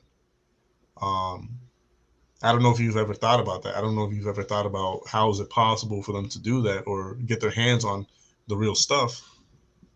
But yeah. Yeah, if they have like hands in, government and also, those entities, then I wouldn't be surprised. Because if those are like authentic real passports, then there's a bigger thing that must be happening. Because I'm sure that the government, I can only speak for mostly for you in the United States. I'm pretty sure they do know that trafficking is happening, and it's a big, it's a billion-dollar industry. So I honestly can't see the government stopping it if it's, boosting the economy in some way. If it's doing that, like I can't see the government stopping it. I can see them helping it, unfortunately, if that is the case. So very, very scary, and it goes to show like it's it should be, we the people running things rather than we the big government. It should be, smaller government, so that way the people can be the ones, making, running it rather than the government. So yeah, very interesting. Not in a communist way, but like capitalist way. Just putting that out there. Mm-hmm. But yeah, yeah. Red, what are your thoughts, man? So, like, to expand on her point, it's the money. Like, so, like, I think Jim Caviezel even said it in a bunch of interviews, which I made a connection to because I obviously love my soccer. I love my European soccer, and he mentioned if you were to take the NFL, right, the money that's made by the NFL per year or something, and then on top of that you add European soccer, your Real Madrid, your Paris, your Bayern, your Barcelona, your these big European teams, and how much revenue they they bring in on a yearly basis. That's all of it combined is apparently still less than the estimated amounts that comes from child trafficking. And this is an industry where players, human beings, are sold for transfer fees upwards of 100 to 200 million euros um, a player, depending on how good they are, in the millions. These transactions are in the millions of euros. And somehow it's still not making as much money per year as child trafficking does, which it boggles my mind. It absolutely does, and and the only way I can imagine it having grown this big is obviously, yeah, it's like certain governments just don't give a shit. Um, Either they don't give a shit, or then even worse, they just aid in it, they participate in it, just to make matters worse. Um, and yeah, like Hime said, it's probably a way to keep certain governments afloat. Without the money that certain that these things bring in, who knows? Maybe like a poor government may go, for lack of a better term, tits up. That's what they say in England. Go belly up or whatever. It might completely implode without that sort of cash injection. And it's sad. But then I guess it's down to the governments whether they fight it or they participate willingly in it. It's a sad thing to consider. It's way too much money being made on a horrible thing. Yeah. And I do think the government, like now that you mention that, I do definitely believe that the government is taking part of it, especially because, like, if you look at the PORN, the prawn industry, that one, that industry makes a lot of money and they traffic humans all the time. So it's like to see them making so much money by, exploiting people and trafficking people and doing all of that, but people won't bat an eye at it because, they just are addicted to it and all of that kind of stuff. It's like I can definitely see, the the government profiting off of, evil like trafficking and not batting an eye because it's making a lot of money and it's like boosting their economy. So it's very scary, and that's why, like, definitely whatever the government is doing, they're not being very transparent, and whoever tries to be transparent, is unfortunately um Blackballed. yeah, light bulbs. Yeah, so it's very scary Yeah, times. Isaac Cappy. Yeah, it's the term I like to use. Yeah. Cappy, they got Cappied right there. Yeah. Yeah, or freaking Avicii. Or Yeah. it's yes. I know you're a fan of the music industry, and I don't know if at some point you maybe have covered that whole conspiracy. They say that he actually got because that's scary too. To go on a bit of a tangent. Um, yeah, I mean, Avicii only made that song, and he was working on like some documentary with other people, and then he died mysteriously out of the blue. This young guy, right? And Yeah. it's creepy and shady as hell. Where I mean, it's to the point where so like these guys are like millionaires, right? And even millionaires with all the money in the world can't come up with a security force strong enough or skilled enough to prevent their deaths. So somehow, some way, it always happens. And that's the thing that fucking keeps me awake at night thinking, like, Yeah. how this happens. You know what it is, bro? And I'm trying to bring on Bryden over here. So give me 1 second. But as I'm doing this, my opinion on your question on how it happens. Yeah, I'm gonna send it to you through the DMs, Bryden. It's gonna be my main account though. It's not gonna be the your boy JDQ or the other one. It's gonna be my personal account. Um, you know why I think it happens or how it happens, and this is my personal opinion. These nations, especially the United States, um, is not the godly country that many people think that it is. They have almost completely, if not entirely, given themselves up to Satan himself, and so for them, it's kids and children are just another number because of what they're being used for potentially behind closed doors. To them, it's just a modern day of sacrificing kids and children to Baal. It's like Baal worship. Um, and so as long as they keep seeing it that way and they keep thinking that this is going to give them more power and keep benefiting them in the way that it has up until now, they're gonna keep doing it and allowing it, But that's just my personal opinion. Um, I don't know if he may wants to add to that, but I'm just trying to bring on Bryden for a second.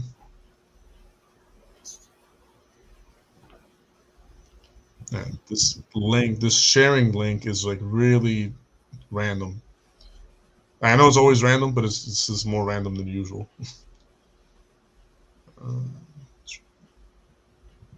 Okay. Yeah. There's a whole documentary on. Oh, by the way, Bryden, I just sent it to you right now. So just look in your DMs. You should have a link sent to you on there.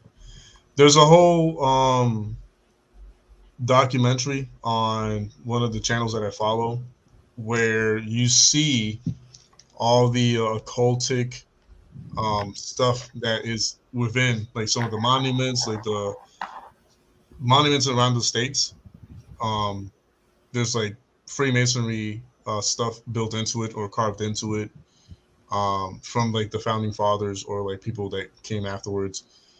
And yeah, so I mean that's my opinion on that whole matter. So wait, hold on. Just I don't know if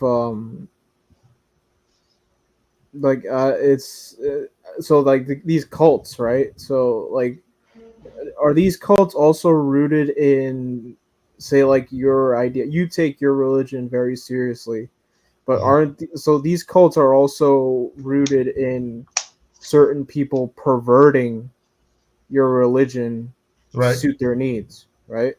Right.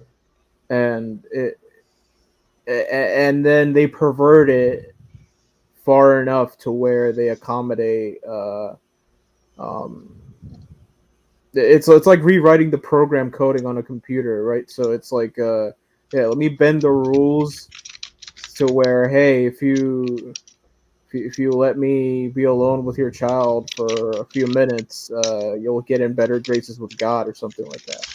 No, I don't think it goes well.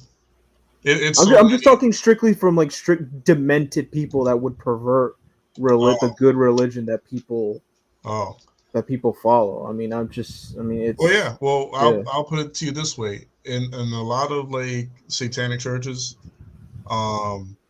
there's women who are used as surrogates just to birth a child who's going to get sacrificed and they know it and they allow it. So there's one example right there. Right.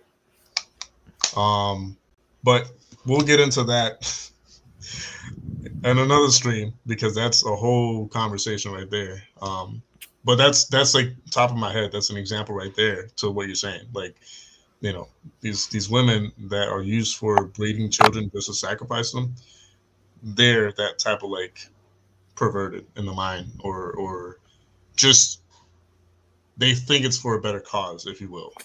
You know what I mean? So they're okay with it.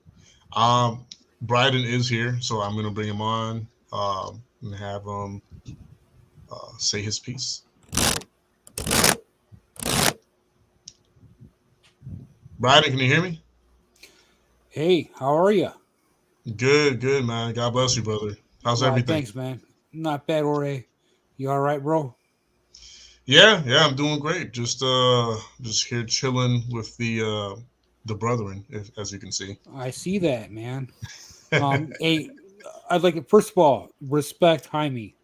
Jaime, you are awesome. I appreciate every decoy that is in this endeavor with us. You are one of the forefront members of the decoys, and I'll always love you for that. Oh, thank you so much. No, thank I mean you so for much, real. Bryden. You're very welcome. Do you remember I was on a panel with you about 2 years ago with I think it was Terrence. Maybe a really? year. Yeah. Mm-hmm. You might remember me or not. It doesn't matter, regardless. But I still appreciate you. Anyways, Yeah. this guy Red Hood over here, I don't know who he is. Okay. Chop liver. Yeah, what's up? What's going on, Red Hood? What's up, Bryden? Not much, man. I wanted to dive into this because this is one of my fortes. When it comes to religion and child sex abuse and the way that society is going down today, these are things that this is why I'm here. A lot of people may not know that or not, but I am an advocate of all children, anti-sex abuse, and anti-Satan. And he's behind it all, man. And a lot of people don't even realize this. They fail to understand why and how he has his little grubby mitts on everything that we do nowadays. But he really does. And it's all him. You see, and the whole reason behind this, I'm going to say it this time, and I'll say it only, is because that you see, God gave Satan the opportunity to take over our world today. And the whole reason that he did that was to show us that we could not guide ourselves. So a lot of people are out there saying, well, why doesn't God do this and why doesn't God do that? Well, if God just stepped in and eliminated the evil one, we would never know. So by doing this, now we have the chance to know why we can't govern ourselves. And I've heard that. I've heard that explanation before. I forget from who. It was like another pastor or preacher, but you're spot on about that, man. Yeah, I mean, I tell you what, bro, I'm kicking it. Just a few years ago, I'm gonna be 60 years old. I've been no way. Yeah, thanks. You would never know, man. But I'll tell you what, man, in just a few years I'm gonna be 60. And wow. I'll tell you, I'll do a kick flip. What do you want me to do? Okay. Dude, what a lot of young people do not understand is the fact that they will look at an older person and they will say, oh, it's an old guy. He's an old fart. But what they don't understand is we are here the same time that you are. Yep. We've been through the same things that you have. Mm-hmm. We've also experienced 30 years beyond what you will ever understand. Mm-hmm. You know, so when they say, oh, it's just an old guy, he's an old fart, and this and that, man, and they don't understand that, they fail to realize just who we really are. You know, and no offense to anybody young, man. I'm putting that out there for the people that don't understand that why you should respect your elders. And there's a, the Bible says respect your elders, and there's a reason for that. Amen. It's because we've been through the things that everybody you guys are trying to go through. We've already been there. And so, a little help is appreciated, right? That's correct. And you guys who are up there in age, and I'm not saying you're excluded from being up there in age. Did you say 80? No, well, I mean, I didn't say 80, but hey, you brought it up. So now I'm going to include you into that group now. Because, whoever said it dealt it. But like anyone who is of age, whether it be 40, 50, 60, whatever age, like past the 30 mark, has seen the tides change so drastically. And I'll give a good example. There's a lot of people from different generations that got to see the TV going from black and white to color. That was me, man. There you go. I mean, and I get goosebumps just thinking about it, because I feel a lot of people who come from that generation, I feel their pain, because I'm pretty sure, I got to see so many amazing, great things, like the golden era, if you will, of like society, and how it's been crumbling down from that point up until now. And even worse, when you're someone of the faith, you know that it's only going to get worse before it gets like any better. And I can feel that pain. I can feel that psychological and emotional pain, if you will, from like seeing how things were and how things are now. It's gotta hurt. So it really does, man. You are so right. I'll Yeah. give you a quick example. Back in let's say 1980. Okay, or let's make it 76 or something, somewhere right around there. The game Pong came out. It was a tennis table game. And everybody and their dad just had to have it, man. All it was just like two little wide paddles on the side of your TV screen, and you hit a ball back and forth in a tennis game. Yeah, I've seen it. And then from there, now we have 1,000 people on army sides killing each other on video games. So that alone is just unreal. Yeah. Well, I'll do you one better. It went from innocent games like Pong to demonic games like that one game that's a mobile game that you're like a goat, but you're trying to like not get sacrificed or something like that. It's like, how? How did we go from something so innocent like Pong to like trying to not become Satan's sacrifice? Like, what's going on here, yo? And that's like that.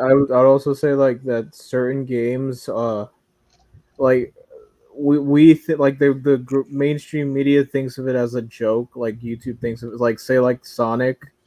They came out with this variant called, I don't know if anyone's seen it, Sonic.exe, where like at the end, like Sonic gets like put through like a blood demonic ritual and he becomes like Satan or some shit.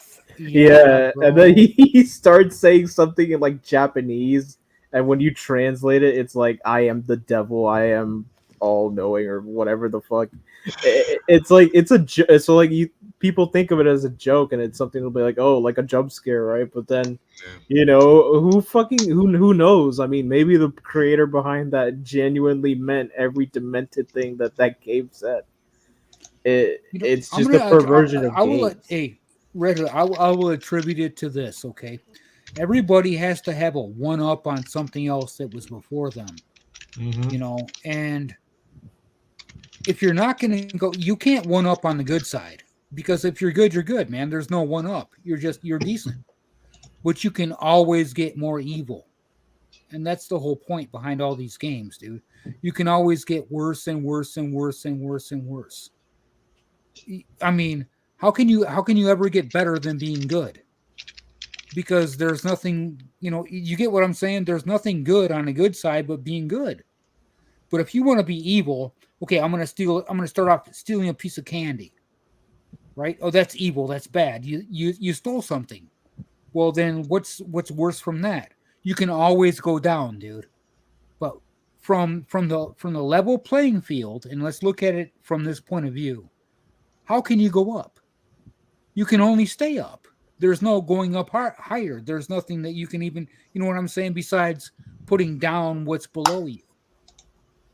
So, and that's the reason why all these games get worse. It's the reason why all these people get worse. It's the reason why all our news chapters and not chapters, you know what I'm saying, our news stories get worse. It's the reason behind all this stuff going down, down, down, and more down. Right, yeah.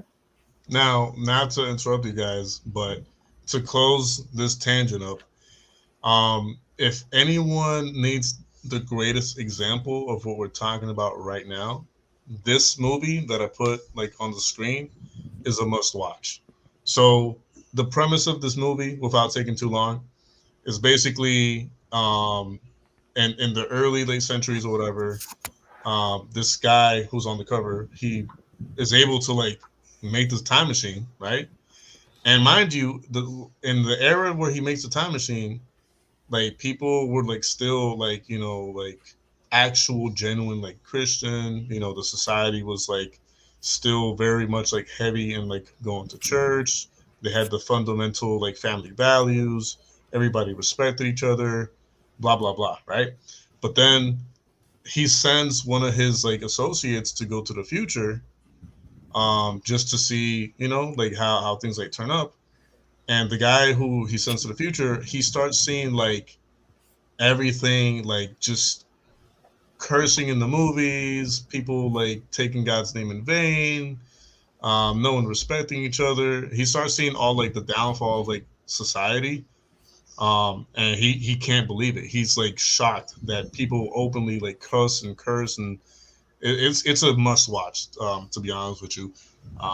So Time Changer is the name, as it says right there on the screen.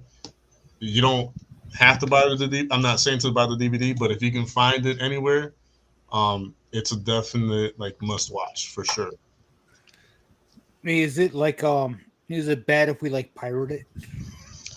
You know what? I'm not gonna say yes I'm or no. messing with you, man. I'm gonna say whatever you feel is the right thing to do. Is that a sin? Because I've been sinning every week whenever the Superman Right on, stuff Red. comes on. Me too, brother. Me too. Oh my god! I get all my stuff that way. Right? All you got to do is just click, right? Mm-hmm. I'm pretty sure it's streaming It's not somewhere. my fault anyways. they got those websites. It's probably on my pirate website. If I can say, wait, what's the movie called again? I have it as my save tab. Time Changer. I can put it up on the. I can put it up on the screen again. Is it the Time Changer or just Time Changer? I'll go back 10 seconds and delete, bro, before you get hit by the feds. Oh, just Time Changer. What year? Let's see. What year was it made? This got to be like early 2000s. But I'm trying to see if it says it anywhere on here. Oh, on a good point, real quick, man. Yep. If anybody out there is involved with the website BitTorrent, okay, they're gonna get hit next. They are on the list by the feds. There are so many people out there that are downloading child sexual assault material on that website. Everybody on that website is going to be scrutinized within a 1 month. It's going down now. So I'm not saying this to tell anybody here don't do it, right? Because hopefully anybody that that's listening to this isn't doing it. But just get off of it and don't download anything in there because you will be hit. Just telling you right now. Well, that's a good heads up to anyone who is using BitTorrent. I haven't used BitTorrent in years, but it's one of the places that I used to go to a lot back in the day when I was like downloading like music production software and all that stuff. It's a great site to like, Yeah, I mean, uTorrent was number one back in the day. They got slapped They're still around. Actually, there's a third uTorn account that's still running around, and they're based in Ukraine now. Oh wow, But yeah, believe it or not, right? that is But interesting. Yeah, yeah, but they're still around. But all those torrent sites are getting hit, man. So, and the that's good United to States look out. government, they're just waiting on people to. I guess you got to have about maybe 3 gigs or so downloaded before they even look at you. Yeah, yep, that sounds about right. Well, especially like here on YouTube, it's the same exact thing too. Like, and if you say, I think it's like certain keywords or whatever, like the algorithm will like start to like derail your stream or video. Just Yes, and yep, and your notifications won't be shown, yep, and then you'll be like, you're on that little blacklist, man. yep, that is correct. I I just appreciate found it. you found it, bro. Yeah, I just found it. It's on my pirate website. Nice. I'm sorry I couldn't give you the year that it came out because It's like about a professor in 1890 or a Bible. Yep, I got it too, man. Yeah, I got Thanks, it. George.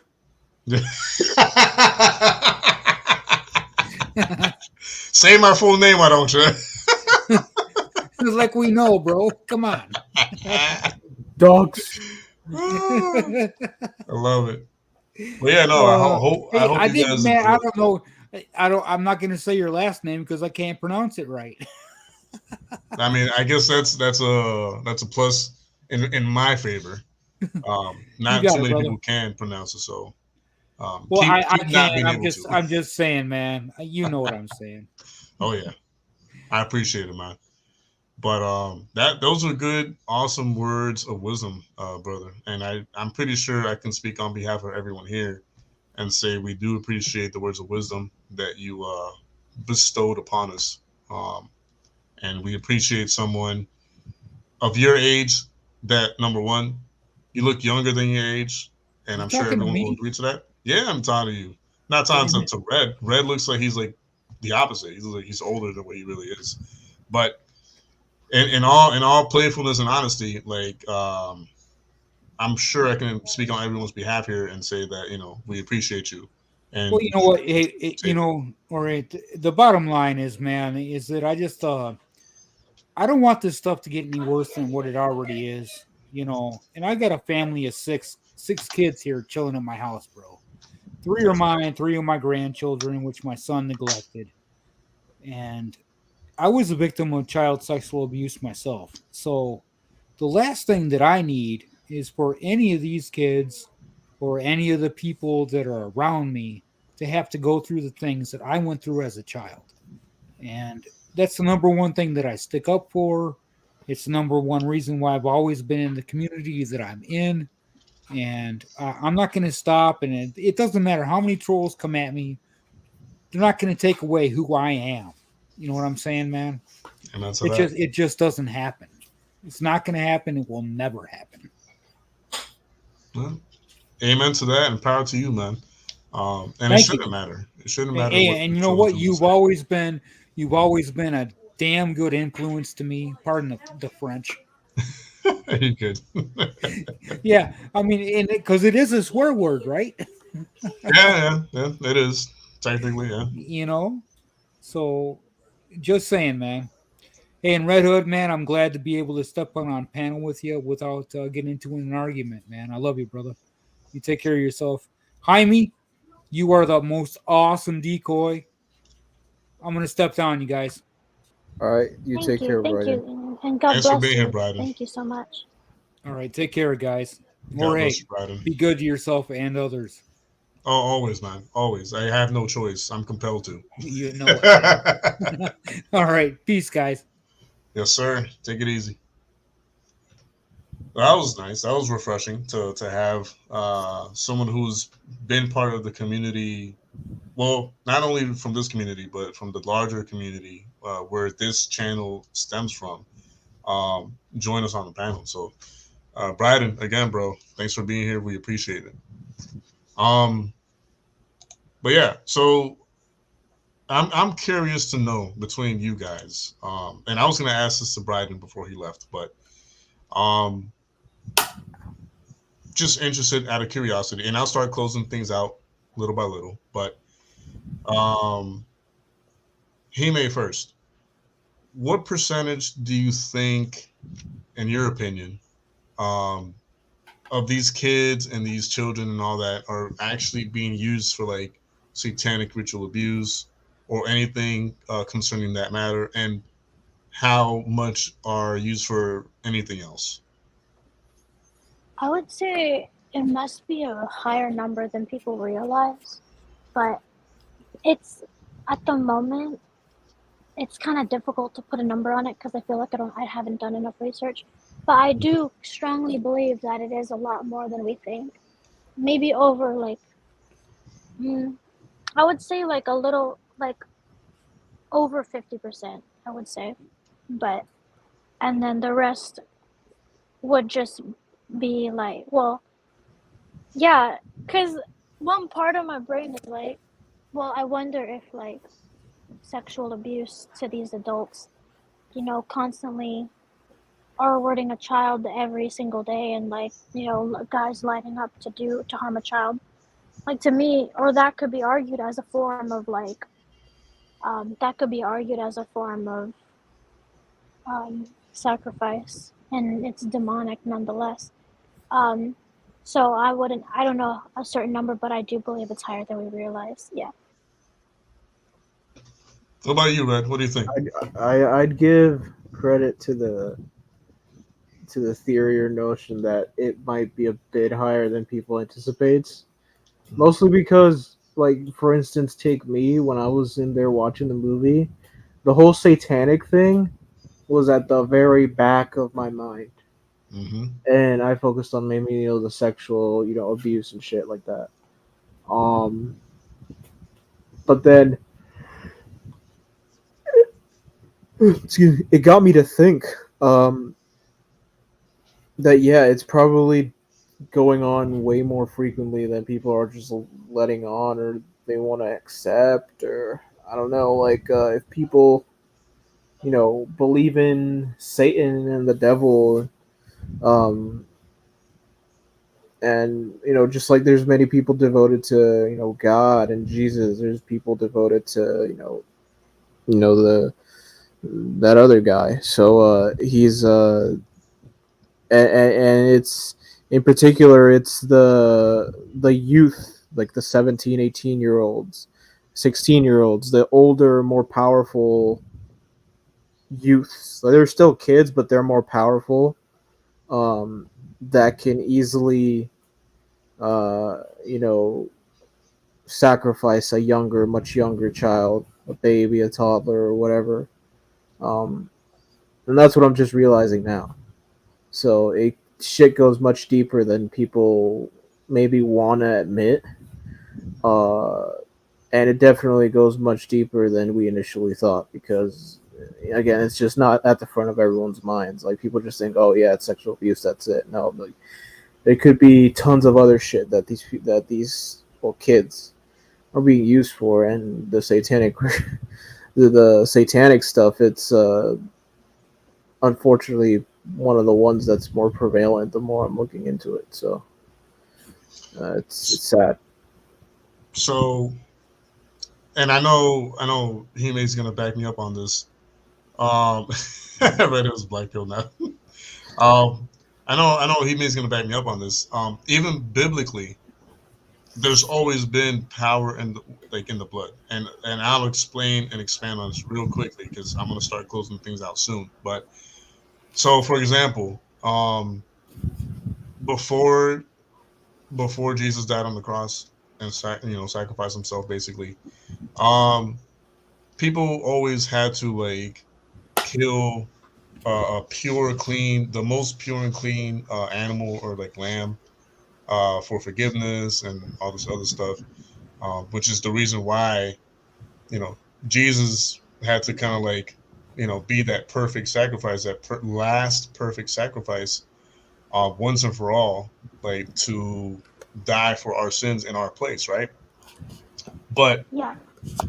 the people that worship Satan, um, the same rules when it comes to blood sacrifice applies to them, and I'll explain.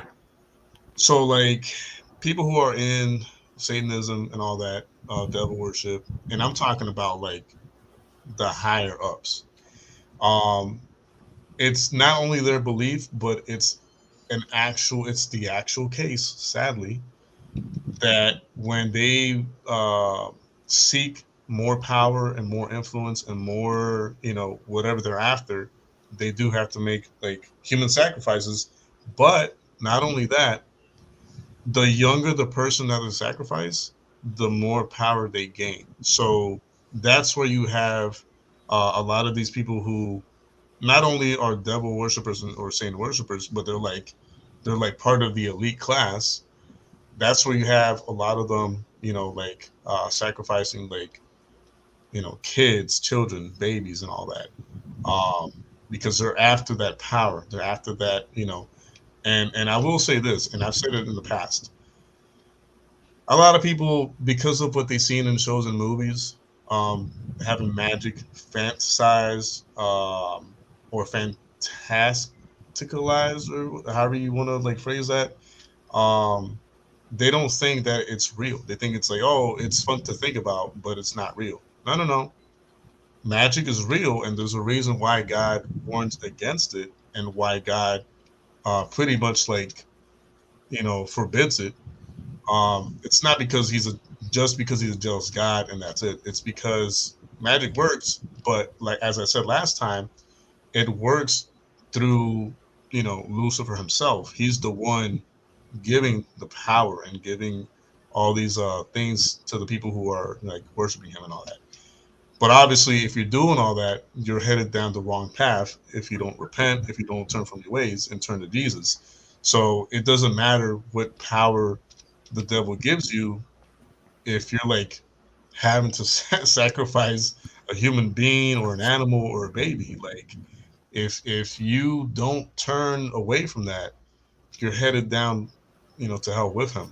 At the end of the day. So it is real sad, but it is true and it is a reality. You know, it's not something that anyone should be after, and It's not something that anyone should do in order to gain this power and wealth and all this other stuff. Um, because it's not worth it. It's not worth sacrificing a living being just for that. You know what I mean? Um, but yeah, like I think you guys said it best. There might not be a specific number that we can say, but I agree wholeheartedly that not only is it like more than what we think or more than what we know, but I can guarantee almost that it's beyond more than half of the percentage that is being used for that reason. Um, Bubba says, yeah, torture, drink blood sacrifices, eat them, body parts, organ harvesting, and so on. Locked in cages, bound, messed up, sick, depression, sad. The McMartin video shows tunnels leading to an altar in the hills, and the kids all talk of sacrifices. Yeah, like, and again, it sucks that a lot of people dismiss what these kids have said in the testimonies. Why would a kid? Number one, kids are very they go through something and they'll memorize everything almost to a T because of how good their brain and memory is functioning at that period of time. If all these kids were able to like explain and describe and pretty much like logically map out what they saw and how they saw it and they saw what happened on separate interviews, like, you know what I'm saying? It's not like they interviewed them all together. They did separate interviews and the stories coincided. You know what I mean? Not only did they coincide, but they were extremely detailed of what they saw and what they experienced. Um, so I don't know why people would dare to even question or doubt these kids that went through all that. Um, But anyways, hundreds of kids. I have an extensive knowledge of the Bible. Jorge, you can't say on a cross. He died for us, but not in a phallic symbol, like you mentioned. It was a staple. Uh Man, that one, Bryden, that one's up for. I would say it's up for debate. But I have heard of what you're saying, and I know why. I know why you're saying it. I know why. Um, Due to like historical analysis and all that, I understand why you're saying what you're saying. But on that one, we'll do a whole separate stream if you want altogether to talk about that. But if it makes it any better, just so that we don't have any controversy and nothing like that, I'll just leave it at Jesus died for us. Jesus died for us in our place for our sins, whether it was on a stake or a cross. I mean, that's up for debate, but doesn't really matter. You know, it's not something that I think will like condemn or save you. What really matters is that he died in our place for our sins, in order for us to have access to the Father. Um, but yeah, thanks for bringing that up. I appreciate it, and I respect all that. So, um, I am going to start wrapping things up though, because like I said earlier, I do respect everyone's time, and it's about to be 3 hours on here. So I apologize to both of you if we stayed on for too long. Um, and I don't know if you guys want to add or expand on anything else before we start closing things out officially. But y'all have the floor to do so if you want. No, yeah. I mean, it's oh, Oh, again. I was gonna say Red, you can go. You go ahead. Go ahead. Go ahead. No. I was gonna say Red, you can go first.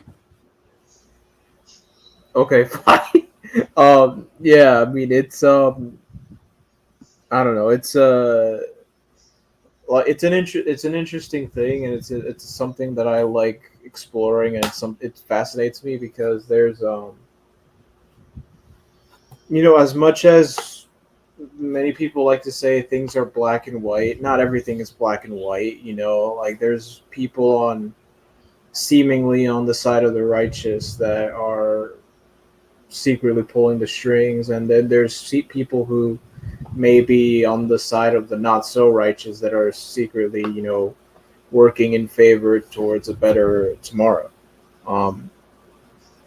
And it's like it sucks that we can't assess everyone on a case by case basis, but then we can always try our best to do that, and by just becoming better overall understanding of people and how they think, I think that it could work well in favor of stopping all these horrific things from happening to the most vulnerable. So. Right on, man. Right on. I appreciate those thoughts.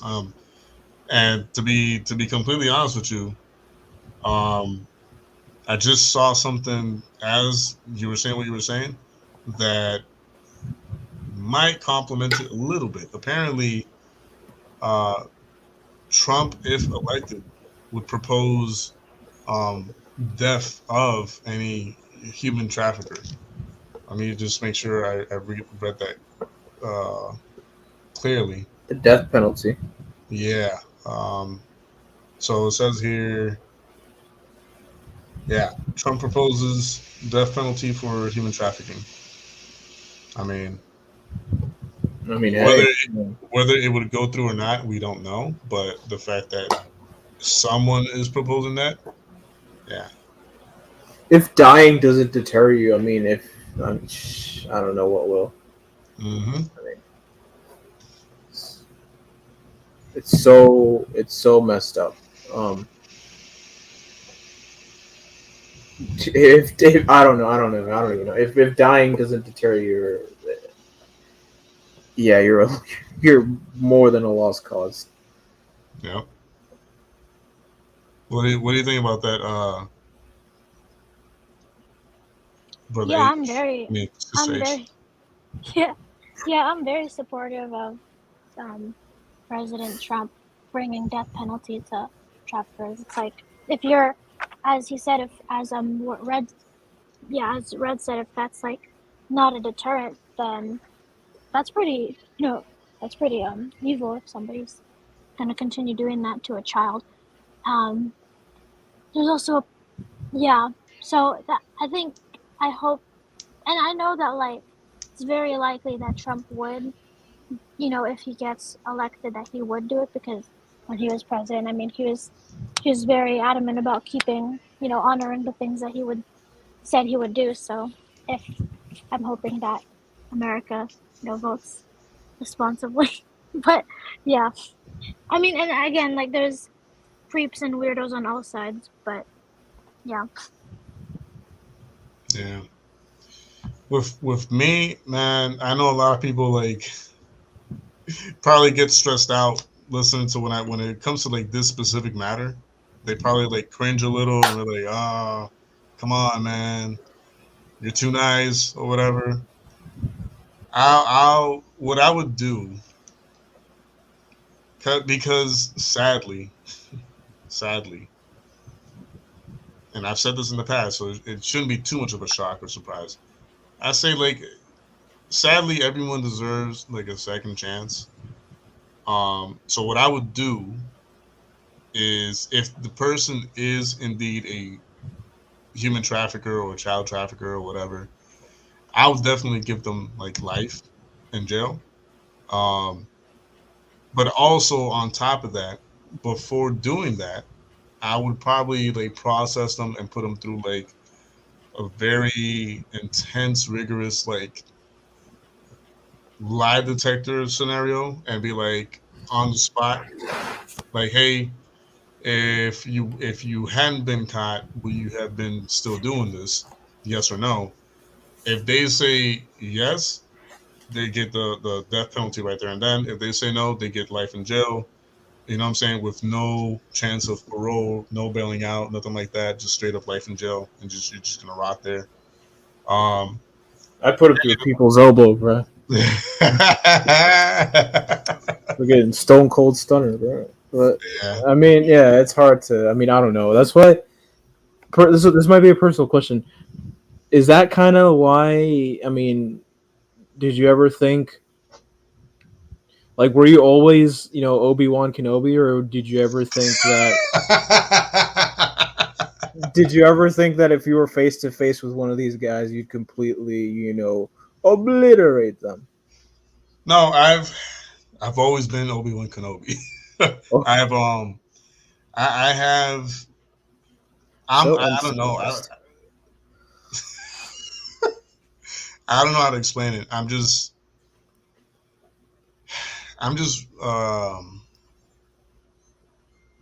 extremely patient.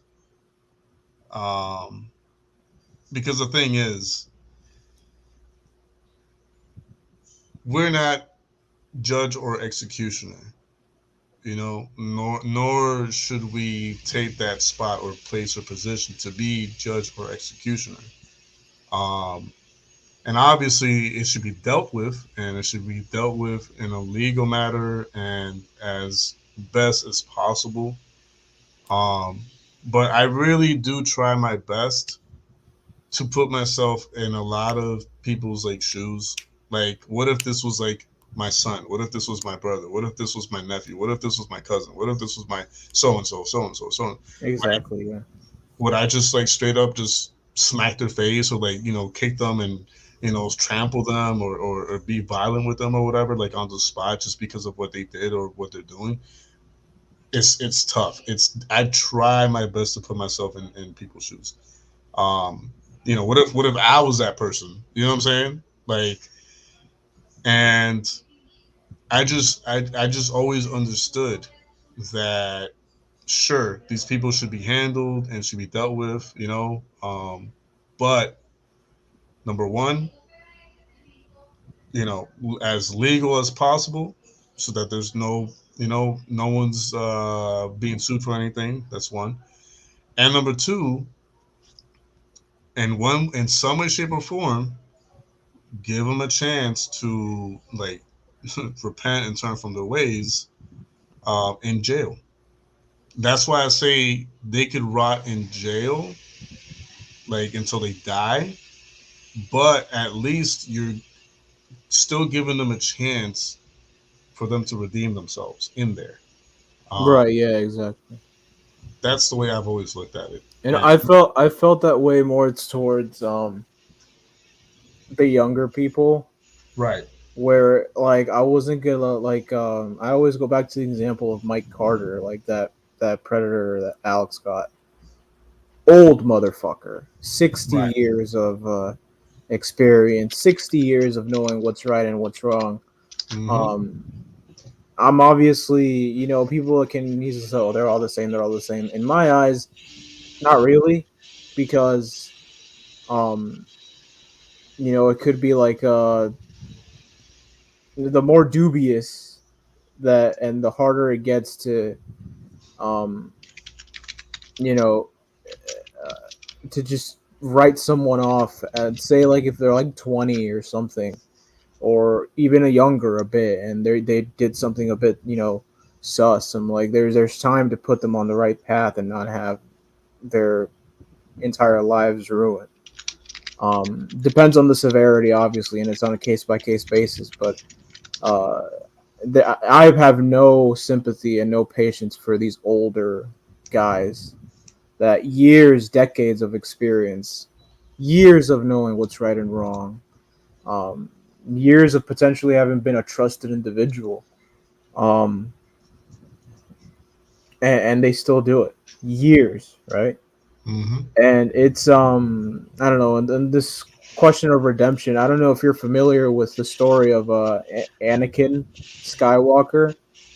It involves children, right? So do you know what Mm, or have you seen? So no. like it's in Star Wars, right? So he's basically like Star Wars' Jesus, Okay. but then the the Jedi, the good guys, stupidly hand him over to the devil, the bad guy, right? And he gets corrupted. So it's like and then as part of his corruption, he slaughters the young children. But then it's like this super big debate. So he slaughters the children, like absolutely. But then at the very end, Luke Skywalker, his son, redeems him again.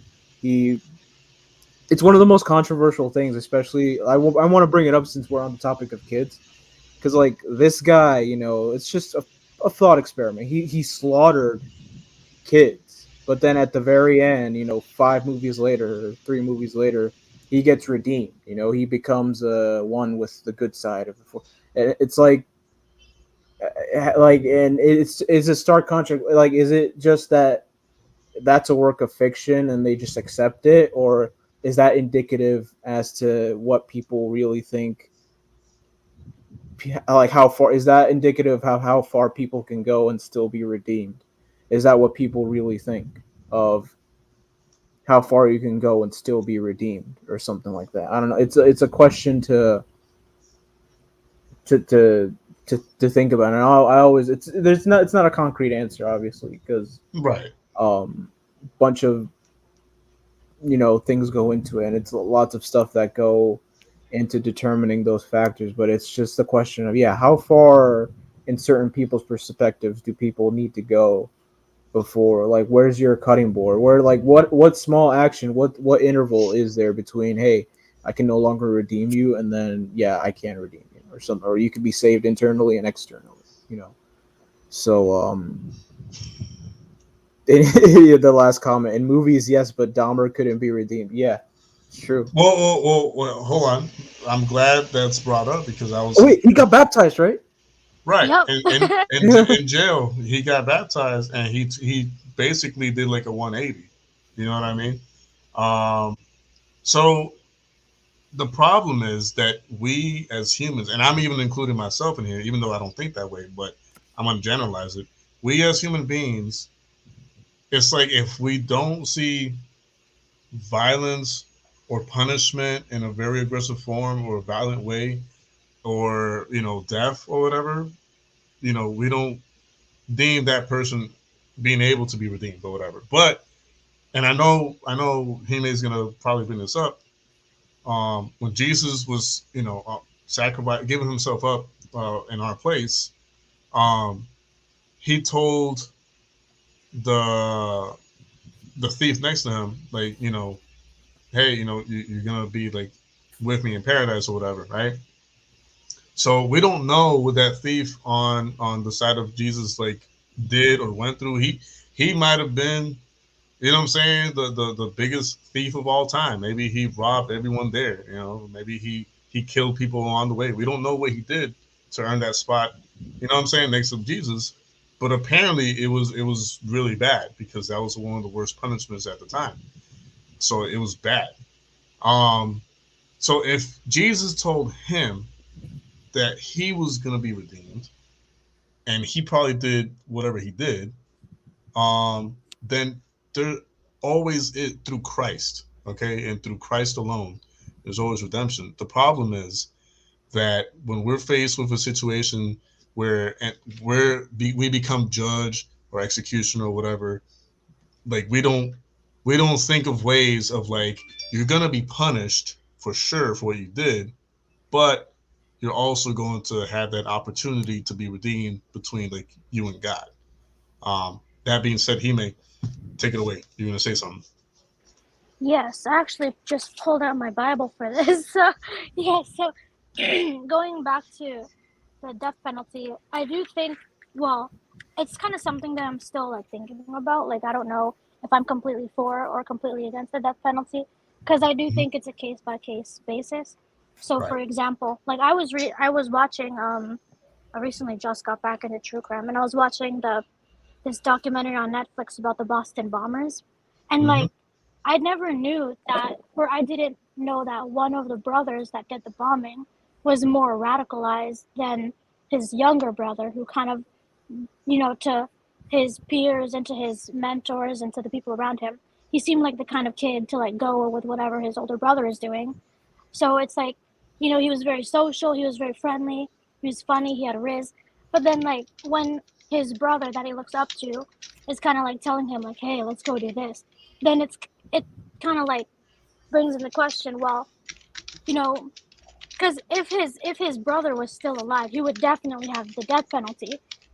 But since his younger brother is alive, the one who's less radicalized, it's kind of like, well, shoot, now we're trying to find, now it seems like the prosecution is just kind of painting him as a person that his brother truly was, rather than him. So it's very interesting, like each case by case basis is. But then again, he was 19, he was a consenting adult, he still made the decision that he made, and it's very inexcusable.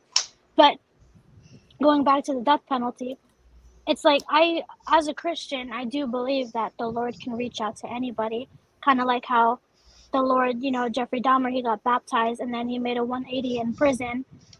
And it does seem like, and I have a whole video on it on my channel, not a video, it's kind of like an episode, because I have a podcast called Hime Sunny. And on one of the episodes, I do talk about like, is it possible for a thief, for a murderer, for an SCX offender to go to heaven? And, as we were talking about, like the thief on the cross, it is possible because, the one thing that is needed is repentance. And that thief on the cross next to Jesus, he had repentance and he truly repented. He didn't mock Jesus like the other thief did next to him, but rather he repented. And in Luke 23:42, it says that the thief told the Lord, remember me when you come into your kingdom. And then, Jesus, he was loving and he was merciful, and he responded with compassion by saying, I say to you today, you will be with me in paradise. So it goes to show that truly anybody, if you are truly repentant, you can, you do have grace. The Lord offers you that grace. So for example, like when I was watching this documentary, I heard, or I saw that like before the younger brother got captured by the police, it's alleged that he tried to like unlive himself when he was, before he came out of hiding.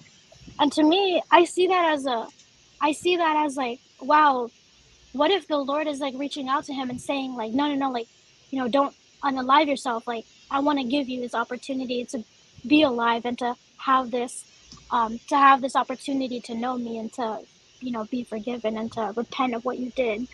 And that, so it's those little things that the Lord does, those little nudges and those moments of honestly a blessing, that it's a blessing that he is alive to, be convicted, to, see the survivors like tell their stories. It's a blessing that he's alive. So it's really interesting that I don't know if in that regard, I don't know if I believe that the death penalty, I don't know I don't know if I'm completely on board with it or if I'm completely not on board with it, because it is possible for the Lord to give people opportunities to know him and to repent of what they did. And, the Lord doesn't want to see people to going to hell. He wants people to live with him and, in heaven. That's why he sent Jesus to die in the first place. So I can definitely, when they're executed, you're either going to heaven or you're going to hell. And, one of those is a blessing and one of those is, an absolute curse, you know what I'm saying? So it's very interesting. It's very interesting. And I don't know where I stand with it on it yet. But one thing I do stand with is that the Lord can protect, or not protect, but the Lord can, actually he can protect. But in the case of a murderer and an offender, the Lord can redeem anybody as long as they themselves are repentant. And it's their choice. It's our choice. You know what I mean? Like, it is our choice to choose the Lord or to not choose him. And, we have the same choice just as much as a murderer does, and a trafficker does. And, victims have that same choice. So that's how I see it. And I just that's the point that I wanted to make. Yeah. And I'll just I'll just add on to what you just said, and I'll highlight and really, really like make it crystal clear, because a lot of people, they misunderstand when you and me like talk about this. They misunderstand and they think, oh, so if they say they're sorry, like that's it. No. It's one thing to say you're sorry, and another thing to be genuinely repentful. Like you're genuinely repenting of what you did, versus just saying a quick "I'm sorry" or saying, or explaining why you're sorry. It's two very big. They look similar and they sound similar, right? Because obviously, if you're remorseful and repentful, then yeah, you're sorry.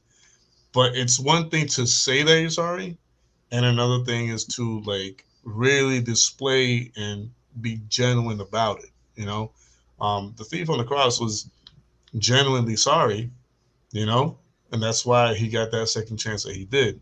Not everyone who says they're sorry are actually sorry. Not everyone who says my bad generally is remorseful or repentful of like what they did. So just to make that crystal clear without a shadow of a doubt, it's not. We don't think that if they say they're sorry, that's it. No, it goes beyond that. Yeah. But yeah, Yeah. Thank you for pointing that out. Cause I also wanted to add, like, for example, Jeffrey Dahmer, I do believe that he truly repented in prison, which, man. like, yeah, because he got baptized and he was pretty changed. So I do, but just because, like, when I say quote unquote changed, I don't mean like he was a saint after that. Like, he's still kind of Right. like, he was still a sketchy person, but he was, he did accept Christ as far as we know.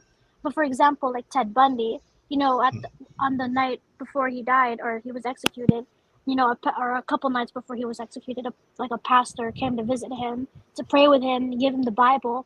And it was, allegedly said by the pastor that, Ted Bundy was like holding the Bible and he was like really contemplating. I forget if he was crying, but he was contemplating. And to me, that's kind of like, see, at that moment, the Lord has given him that opportunity to accept him or not. And I think that, like, someone like Ted Bundy, for example, like, did he truly repent? I truly don't know. But, like, he does seem like the kind of person to be manipulative and to say that he did. But we don't really know. So I know for sure John Wayne Gacy didn't. I don't know. Yeah, for sure the Night Stalker didn't. But he didn't get executed. He kind of died from like cancer. But, like, people like that, it's kind of like, it's a case-by-case basis. And, the Lord, it's a case-by-case basis. So yeah, that's what I wanted to add. And I completely agree, JDK. I completely agree. Yep. We will never truly know. Only God and that person that did or didn't repent will just know. They'll be the only ones to truly know. But we can only go off of what we see in the report, and that's as much as we get. You know, I have a as far quick as like question. insight. Yep. Where do you think? How do you think someone? How do you think God? Like, this is a genuine question. How do you think Mhm. someone like God looks at someone like the Punisher? Like, it's yeah, and my namesake Red Hood. Right, How right, do you right. think he looks at these people who I'll get. absolutely massacre these evil people, but yet Mhm. they're massacring these people? How do you think? How do you think God looks at people like that?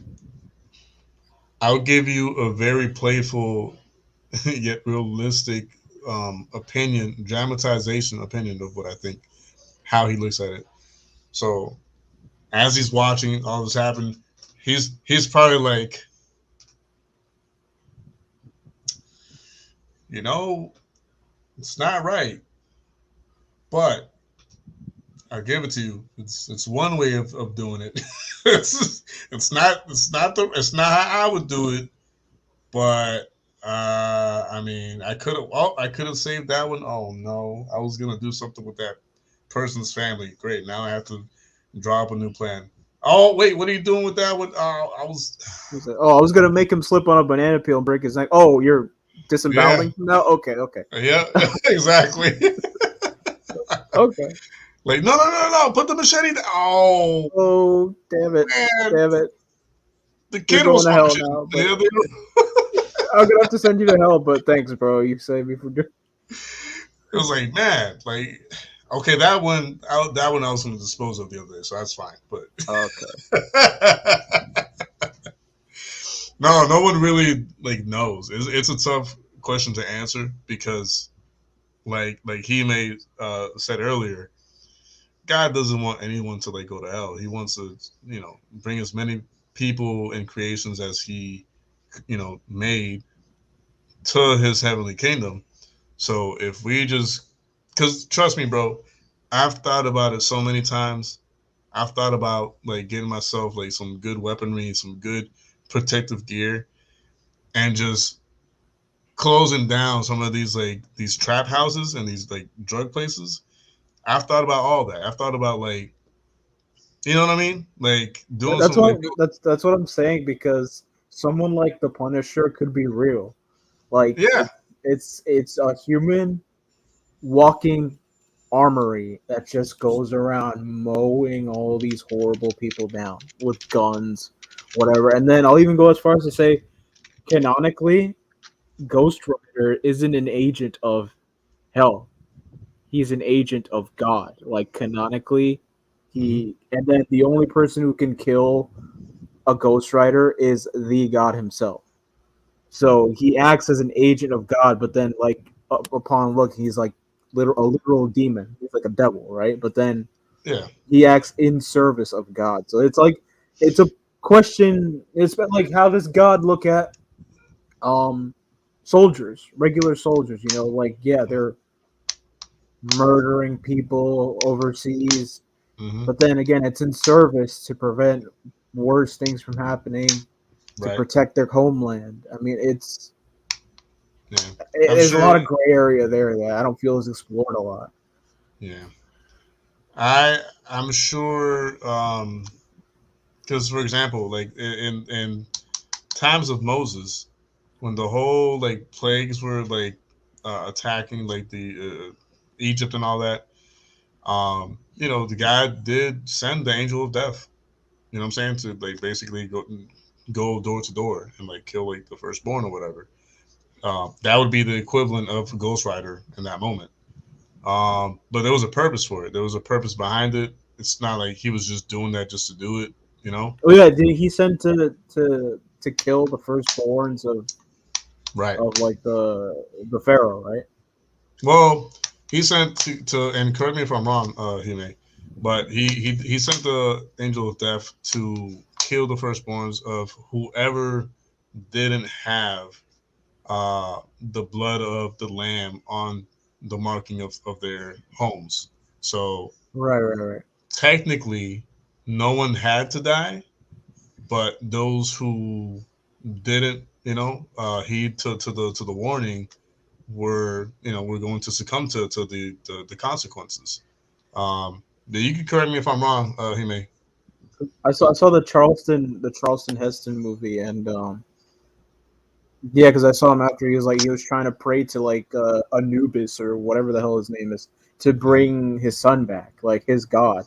Mm-hmm. Um, but the god, Mm-hmm.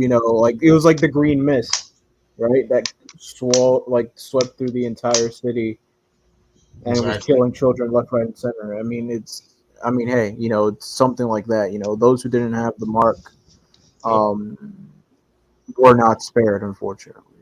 So. Yeah. So, are y'all talking about like the Passover in the Old Testament? No, Yeah. Is that what it's called? The yeah. not the well, I don't know if it's introduced that way, but like the plagues that God had sent to Egypt, Yeah. while God was trying to bring His people out of Egypt. Yeah, the final plague, which was like the plague of the firstborn, I Right. think it was Yeah. called. Yeah, so like what was the question? Was it like why did he send that, or like Well, no, I was just trying to make sure that I verbally the account that I was like explaining was like biblically correct. I didn't want to say anything that was not biblical about that. oh, So yes, yeah. You got it pretty spot on. Yeah. praise God. Amen. Um, but I mean, it is a good question to ask because I mean, like I said earlier, if I had my way and if I didn't know God and I didn't know any of what I know, I probably would take it upon myself to be some type of like vigilante and like just sweep, you know what I'm saying, like crack houses or like trap houses or drug houses, gang houses, and just sweep through them because it's like taking care of like the bad weed from the roots, if you will. Um, and I've always kind of like imagined how great that might feel, but then at the same time, I start thinking, you know, a lot of those people who are sadly in that type of lifestyle have family who are not part of that lifestyle, who are like praying for them to get out of that lifestyle, who want the best for them, and who are actually genuinely good people. You know, they're gonna suffer in some way, shape, or form unnecessarily. You know, and just a whole bunch of other factors to consider um, before like mindlessly just be like, oh, I know this house is like a gang house, so let me just, you know what I mean? Like with no type of like consideration of like extended families who probably are nowhere near connected to what those people are connected to. And just so much to consider at the end of the day, man. But God knows what He does and why He does it the way He does and why He allows what He allows. I just put it to you that way.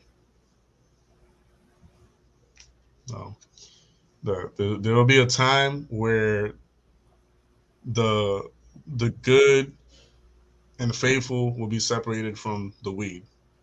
You know, there's a parable in the Bible about that, which I'm not going to bring up right now. But for those of you who are truly, genuinely interested, just look it up in the Bible. There's a parable where God talks about how in the end days, the weeds will be separated from like the good seed, if you will. Um, but yeah.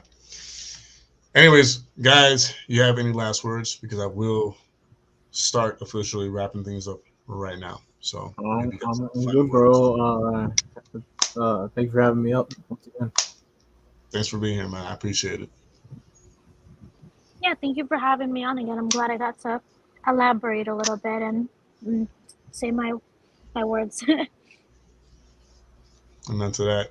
I was gonna play more of the clip from earlier, but it is 11:16 p.m. So it's kind of late, and I don't want to. I don't want to like steal anyone's time any further. Um, but I'll let Red and Hime go. Um, for those of you who were here from start to finish, I appreciate you. Um, those who were here for like a few seconds, a few minutes, I appreciate you as well.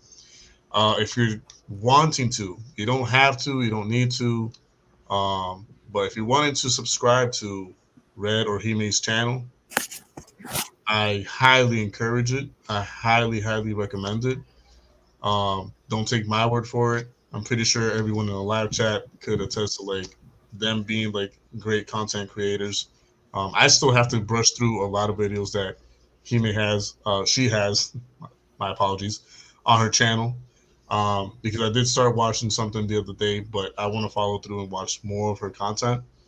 And Red Hood, I mean, Red Hood is a man of all trades, or many trades. So if you're wanting like a mixed bag of content, although I will say he does mostly commentary, um, he's your guy. As you can see, though, he has a great mind, as does Hime. They have they're awesome intellectuals. I'll just leave it at that. There's so much that I can say about them, but I'll leave it at they're awesome individuals, intellectuals, smart people.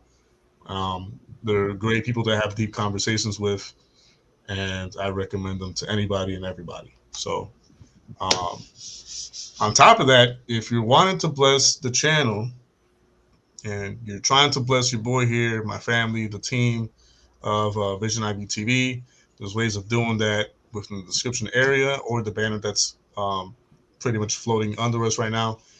And there's like, as always, PayPal and Cash App links if you're trying to do it that way. Again, you don't have to, you don't need to. I'm not asking you to, but if you can and want to, those are options available for you guys to bless this channel, myself, my family, and the team. So, do you guys want to link something in the live chat that where they can like bless you guys as well, or Just my channel. That's it. My channel. I don't. That is it. No Cash App, no nothing. Just my channel. I hope to be up here more often because, as anything JDQ goes, it's always a nice time. It's always a good conversation. So, and yeah, I've also officially crossed the 900 mark, like soundly. So there's no time for people to be assholes and unsubscribe to get me back to 800. So yeah, I'm well and truly on my way to 1K. Awesome. So yeah, that's literally just my channel. That's it. If anything, it's just my channel and Hime's too.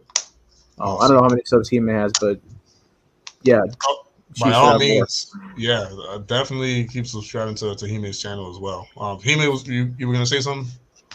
Oh yeah, congrats on hitting 900. That's a very big accomplishment. That's awesome. I was like clapping while I was on mute. So yeah, thank you. I was like clapping. Yeah, 1,000 is the next milestone. Yeah, thank you. Amen. But yeah, I referenced like an episode of mine where I talk about serial killers and like those kinds of people in heaven. I linked it in the chat, but I don't think is the link clickable? Is the link clickable? Probably not, but that's okay. Yeah, so I linked it in the chat. But then so if y'all want to go see it, it's I think if you scroll up a little bit. I think it's one of the first ones.